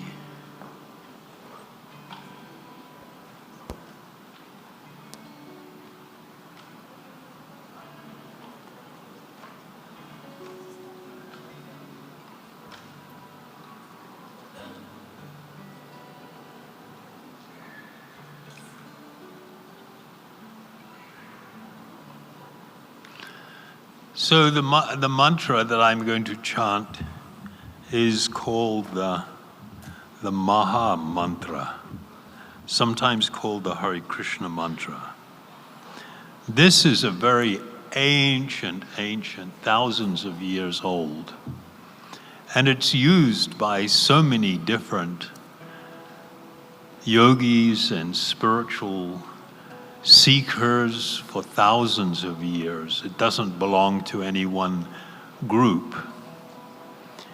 But what I'm going to ask you to do, if you would like to try, is to please close your eyes and just listen when I chant the mantra, and then you yourself repeat it.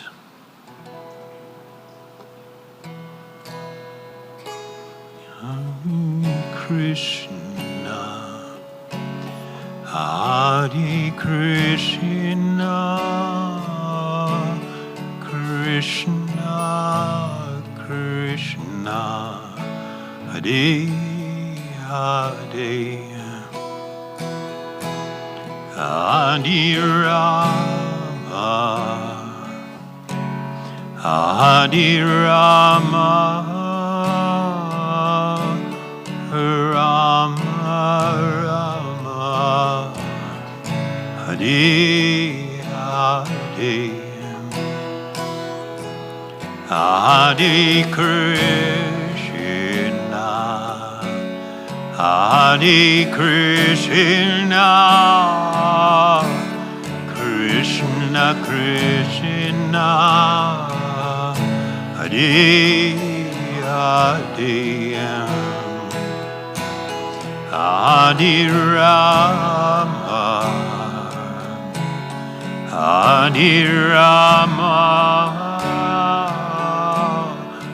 Rama Rama, Hare Hare, Hare Krishna,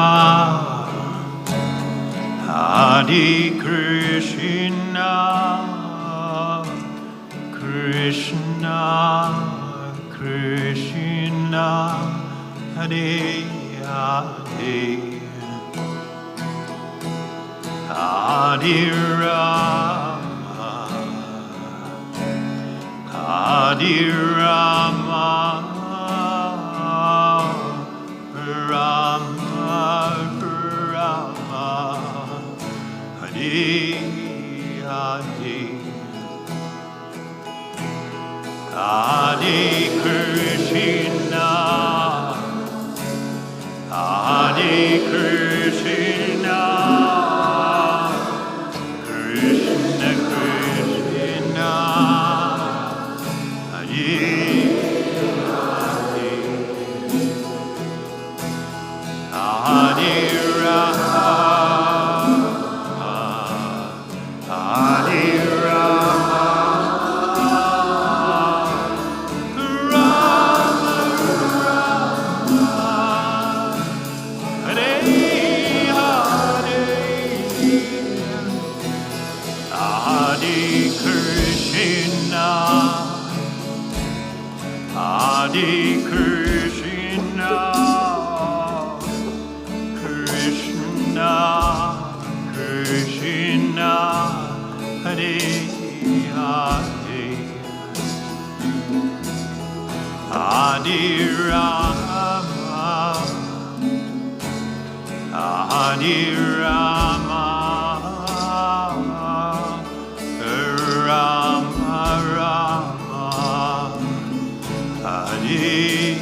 Thank you so much, Achariadas, from all of us this afternoon for sharing your time and sharing this wonderful wisdom which we hope we will all carry into our lives after today.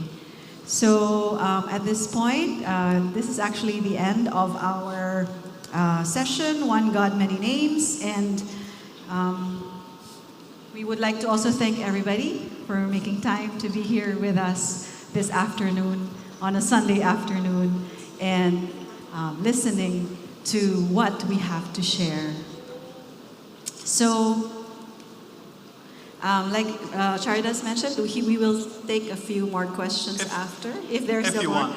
There's still a few more, sir, actually, like 4 Okay. in line to have questions. But maybe we could also, for those who need to go, Yeah. they can already, you can, if you have somewhere else to go after today, you can leave at this point if you like, or you can still stay on as we take on a couple more questions.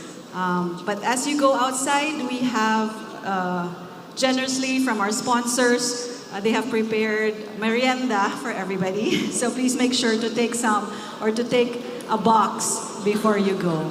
Okay? So thank you so much again, Achariadas. Let's all please give our wonderful guest a hand.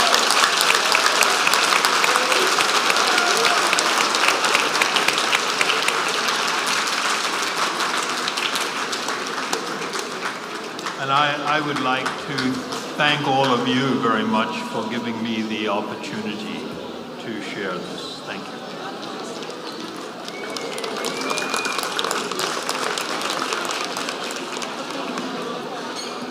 So we'll continue on with the questions, sir. I'll go to them. They were on this side. Sorry. Okay. Could you...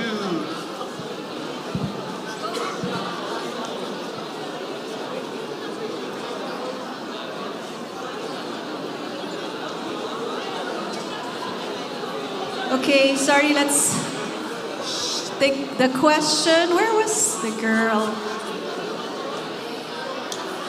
Okay. Ayun na. Okay.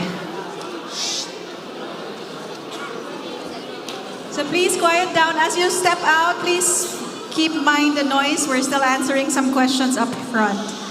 Okay.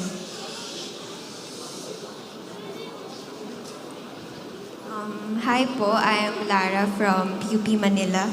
So you mentioned earlier that we are our own soul covered with external material garment with knowledge and wisdom of true self. So our question is, in what way can we partake our knowledge or wisdom of true self to others and how it will benefit the community? Knowledge meaning the spiritual knowledge? Yes. The way it will benefit the community, you know, we don't have the power to change the world, but we do have a circle of influence. Either people that are connected or related to us, or people that we come into contact with. And I know it's kind of corny. Michael Jackson said something like, be the change that you want to see. Other people have said it. There is tremendous truth, spiritual truth in that. When we become better people, when we deal with others with real love and concern, when we are very compassionate, when we are responsible and respectful to the world and to others, we will have an influence on them. And as this grows, as more people begin to take on this quest for better understanding, for spiritual knowledge, and then to act on that, it will gradually begin to change at least people within our circle of influence. But that has a multiplier effect. That has an intergenerational effect. The reason I'm here speaking to you guys is because my life was touched by a wonderful teacher. And that same teacher has had an impact on the lady standing beside you. And that's why all these guys that are putting on this event are doing all of this, because their life has been impacted. And in turn, they are having some impact on you. Yeah? So this is the process. We must be the ones to seek change for ourselves. Okay? Thank you very much.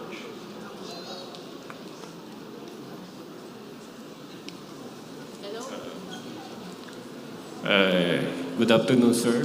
Hari Boy, sir. Sir, just recently, one of our lawmakers said that today's generation is a weakling because according to him... Said what again? Sir, today's generation is weak. Sir, weak, mahina. Oh, wait. Because according to him, in his generation, there's no such depression. Sir, assuming, sir, because of the rise of youth suffering from depression, assuming this statement is true, sir, any reaction, any advice for our youth who are suffering from depression, sir? Thank you, sir. One of the things I will say is it is actually not due to weakness. It is due to a lack of proper education. So because people haven't been educated, they've been miseducated by social media and everything. And so they've begun to adopt ways of living and thinking that are actually harmful to them. And it's not so much because of the weakness. This is a form of brainwashing that has been imposed on society by big tech companies, by so-called influencers, where they create opportunity for these people to make so much money just doing all this weird crap, on YouTube or whatever. And everybody else is addicted to watching, scrolling and scrolling. They become misdirected. My advice is to get a life. Hanging out with this thing is not a life. And the stuff that you're reading, the stuff that you're watching, the stuff that's influencing you, you don't even know if it's true or it's real. But you are letting it into your head, and you are accepting things and following it, you're becoming conditioned. So there is a big need to have real knowledge in your life, to have real direction and influence from actual role models, people that are living proper, spiritually founded lives. We should seek out such people and seek to be influenced by them. Okay? Okay, one more over here, sir. Hello po, I'm Arwin Mark Ispila from PUP Manila. From you have mentioned earlier po that God has is an ultimate creator and God has many names. This is my question po. Does the meditation practice have a sculpture of what God looks like, or it's a spirit as is po? Thank you. What was the last part? Or it's a spirit as is. Mostly we don't even know what is spirit. We don't know that there is such a thing as spiritual form. We are thinking spirit means it's just like some energy floating. But this body is energy, but it's form, right? Is this not a form of energy? It's material energy, but it's a form. Just because something is energy, it doesn't mean that it is without spiritual form. So, big subject. Yes, God does have form. He also has a feature that is also formless, like a great ocean of spiritual energy and light. It is called in Sanskrit Brahma Jyoti. And certain kinds of yogis would try to leave their body and merge into that great light. But that is only one aspect. And there is also a reality that God does have form. He is both formless and with form. Big subject. Okay, ba? One more, sir. Actually, two more. Okay. Hello, sir. So, yep, I've just recently started with this practice, actually last year with this same group, meditation.ph. So, I'm actually a very introverted person. So, I've tried to do the practices at home, the singing of Hare Krishna, the kirtan, and also the 108 beats. So what I encountered when I'm doing it alone was that when I'm doing the practices, like my mind is on something else, maybe the negativities, my hopes and dreams, yeah, things like that. And I'm doing this, so I'm supposed to think about God, right? However, my mind is on something else. So, yep, which is why I'm also having trouble in making these habits stick, because I'm encountering some difficulties. So the question is, what is your advice to overcome the difficulties when performing these activities and how to make it stick, especially for beginners? Yeah, thank you very much. And if you are introverted, it was very difficult to ask the question with others watching. So I very much appreciate being brave to ask. We don't really seek to fully control our mind.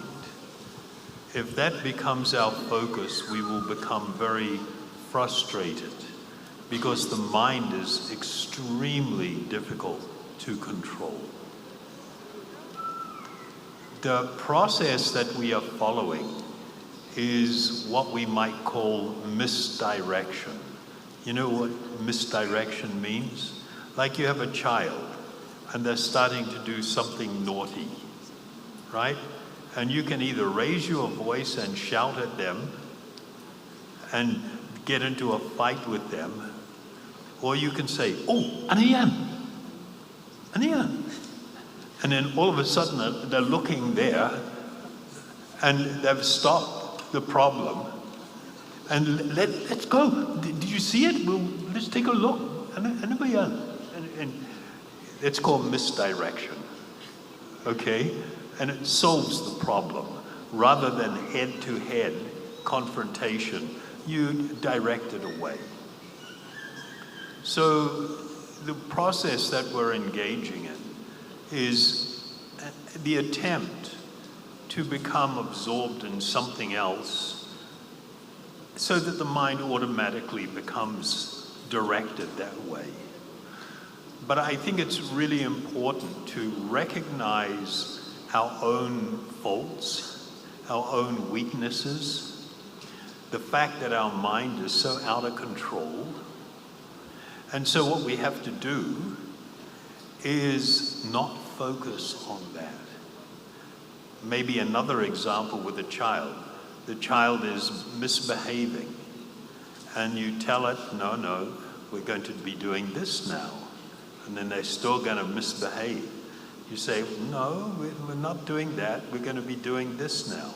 And if you misbehave, then I'm sorry, we're going to have to put you in the other room. And you have to stay there until you're going to be good. And then they continue misbehaving, and you bring them to the room for a timeout, close the door, okay? And they're screaming and crying. When you're quiet down and you're going to be good, then you can come out. And then I can get on with doing work or whatever it is. It's still there in the background, but it's not like right here, overwhelming me. So in a similar manner, when the mind starts going nuts, don't focus on it. It makes it worse. Just accept, this is what I have to deal with. It can do whatever it wants. I'm going to focus on this chanting for now. And when I'm finished, maybe I will pay attention. It's still going to be demanding attention, but I'm not focused on it. I try to just focus my attention on the chanting process.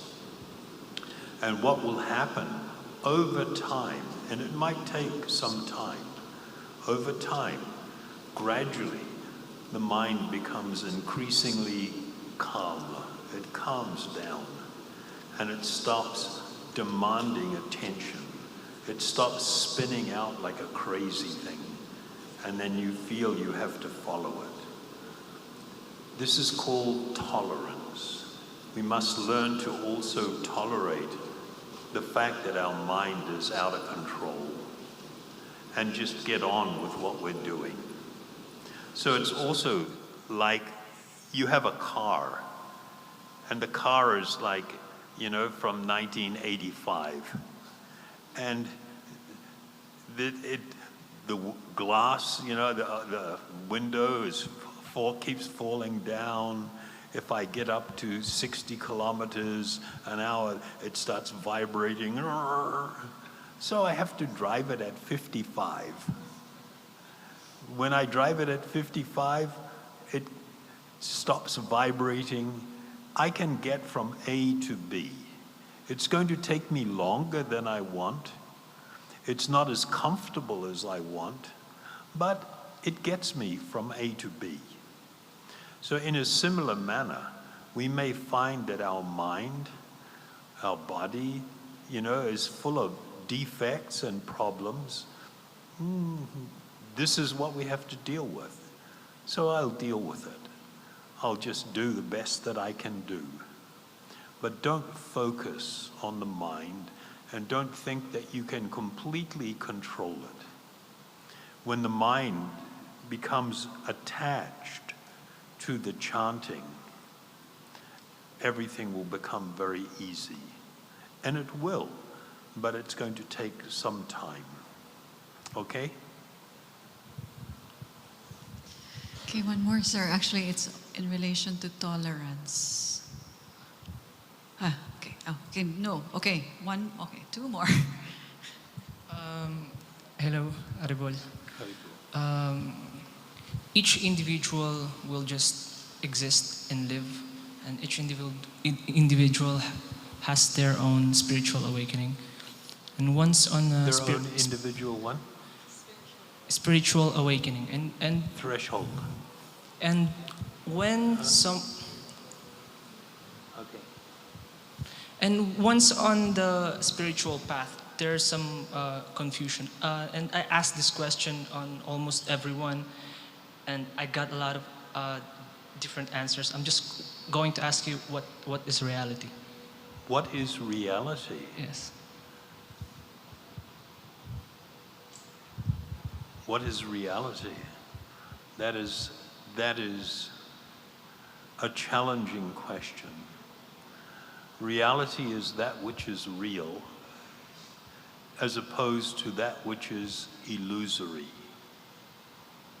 When we say illusory, it doesn't necessarily mean that it has no existence, but it may be a very temporary existence. For instance, if we accept that we are eternal spiritual beings, and we become completely caught up with the body, the relationships with the body, the bodily situation in this life, and then when it comes to the point that the body can no longer be lived in, habitated by the spiritual being, and it leaves, and the body dies,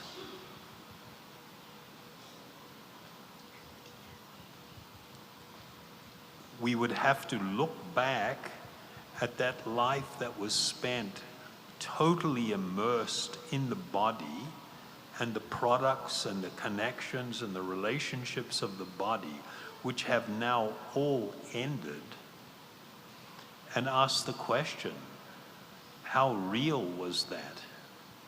Because it is not eternal. It is a very temporary reality. It is a changing and passing reality. So there is absolute truth and there is relative truth. Absolute truth is that which is all things that are purely spiritual. Things related to this world can be considered illusory or very temporary realities. They are not full realities because they do not last. If we accept, in the Vedic teaching, because the foundation is there, we are eternal spiritual beings, where have we come from before this life? What were we doing? We must have been doing something if we are eternal. What were we doing? Our understanding is that the teachings of what we will call reincarnation or transmigration of the soul. Before this life, the reason everybody is born into a different situation, some people are born into money, others are born into poverty. Some people are born with very healthy bodies, some people are born with great physical disability or sickness from the beginning. Some people are born with a great capacity for learning. Other people are not so developed with their intelligence. You have all of these different things that are going on when everybody is being born, different countries, different situations. And we understand it is because this is connected to how they have lived in a previous life. But if we have lived a previous life, what do we know about our father or mother in that life, our brothers or sisters? where we lived, what kind of body we had, what kind of relationships we had. Now that is meaningless. Correct? It has no meaning. It's like a fantasy that has passed by. So we understand that ultimately reality means that which is spiritual. That which is material in nature, we hold to be not truly real in the highest sense, because it is always changing. Does that answer your question? Or you want to ask some more? I have one more question. Is in relation to reality, was that helpful for you? Yes, I don't know what to say. I'm shaking. Yeah. I'm confused. Take your time. I have one more question. Is karma moral obligation or natural law? What do you mean by moral obligation? It is something that we need to. We make some yes, commitment in to. here in this material Yeah. world, or it is just no, that. It is natural law. Thank you so much. You are very Thank welcome. you so much. That's a very good question. Sir, can I just say, in relation to karma, sometimes people think of bad karma, for instance, as punishment, and good karma is like reward. But that is not a very developed understanding. Karma means action, and every action, there will be some fruit, there will be some reaction. If I open the car door and I put my finger inside the car, then I close the door, what's going to happen? Of course, I'm going to feel pain. There will be damage to my fingers. It's not because the door doesn't like me. It is just a natural consequence. If you do that and close the door, this is going to happen. So in a similar manner, when you act, whether it is considered morally or from whatever perspective, good or bad, there will be a consequence. It is not reward, it is not punishment. It is a natural reaction, because this is natural law. Okay? Thank you. Okay, sir, just one more, what I mentioned earlier about tolerance. Tolerance, okay. Haribol, sir. Haribol. You mentioned earlier, You mentioned earlier, for us to achieve self-realization and God-realization, we must acquire two things, which is tolerance and humility. What or who do we need to be tolerant from? Do you mean tolerate the harshness of the world, the evil around, or the people around us? And follow-up question po, in your life, how do you practice tolerance? So, thank you. Some of the things you asked, my response is kind of like all of the above. In Sanskrit, and Sanskrit scriptures, there is a definition of tolerance. It is to patiently endure unhappiness. Right? So whether that's personal situations, physical, where you find yourself on some physical hardship, whatever. When it causes me to feel unhappiness, I shouldn't be overwhelmed by that and just be reacting to that. I should patiently endure the unhappiness and get on with what I need to get on with. Don't become misdirected. The tendency is when we are unhappy or we encounter difficulty, it causes an emotional response. That emotional response is within the mind. we can either pay attention to that and seek a way to overcome things or to change things in order to make my mind peaceful, or I can just patiently endure it and get on with my life and live how I should be living, live a spiritual life. And that is what tolerance is. Everything has an application. We're not fanatics.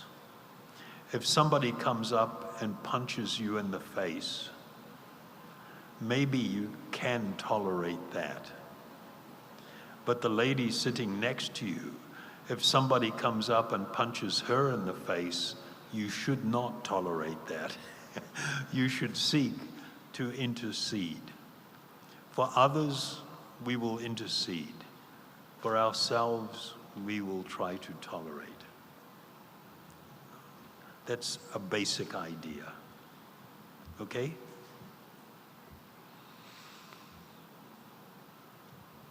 Meron pa? Yes, sir. Yeah, I'm also trying to understand it a little bit. Maybe you have to explain it. But if knowledge matters everywhere else in our life, why does ignorance gain power? Why does? Ignorance gain power. Gain power? Yeah, if people, it's like ignorance taking over when people choose or vote for their leaders. Well,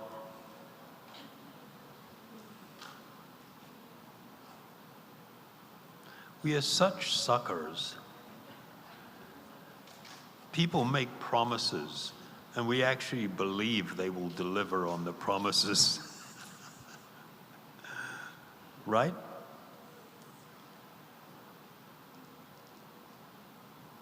Wishful thinking again, often. We should be realistic. That doesn't mean that we are just negative about everything. Being realistic is not negative, right? It's just seeing things for what they are, accepting them for what they are, and getting on with things. There is something called, oh my God, I've forgotten. What's it called?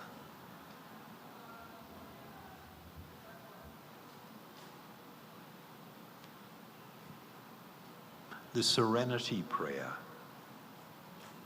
It's actually quite long, but mostly they just use the first 3 lines.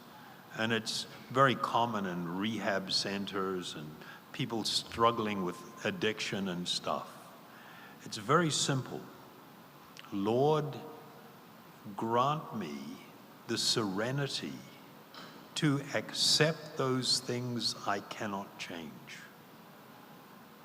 Grant me the strength, or rather the courage, to change those things I can, and grant me the wisdom to know the difference. So in life, you will find most people spend so much time wanting to change that which they cannot change. Why did they speak to me like that? How come they said that to me? How come they did that? We can't change anybody else's behavior. We can't change how other people think and speak and act. What we can change or determine is how we will let that influence us or not let it influence us, and to what degree, and how we will respond.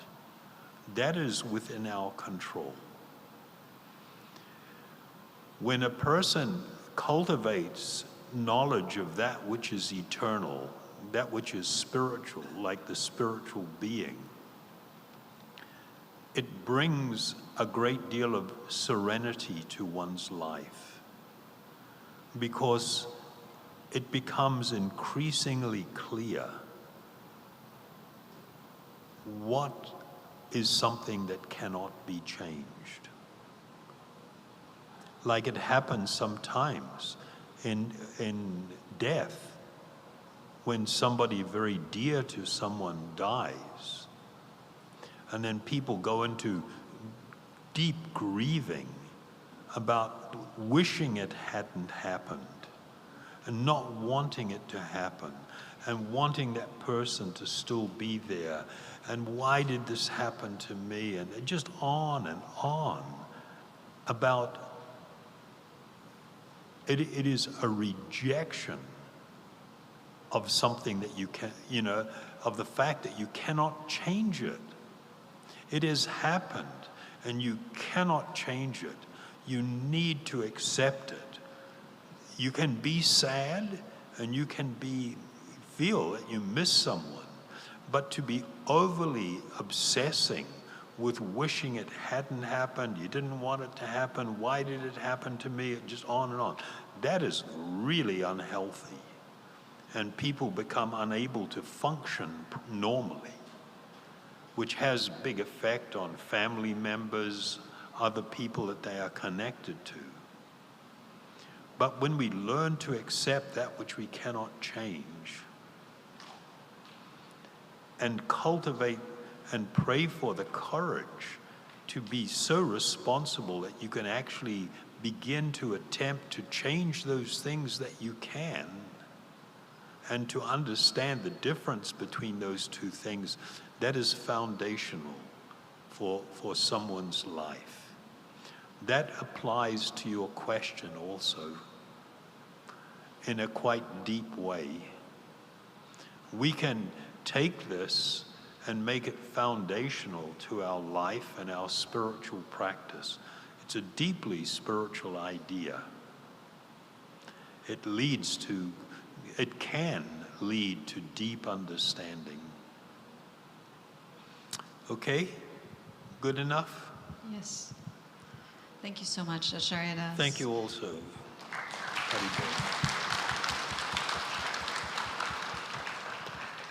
So for those of you, he actually has a lot of content. You can visit his website, achariadas.com. Okay, and he has a lot of videos that speak about different topics on YouTube. So please make sure that to watch those, and I'm sure a lot of your other questions will be answered. So again, thank you so much, everyone. And that ends our afternoon with Achariadas. Thank you. Haribo.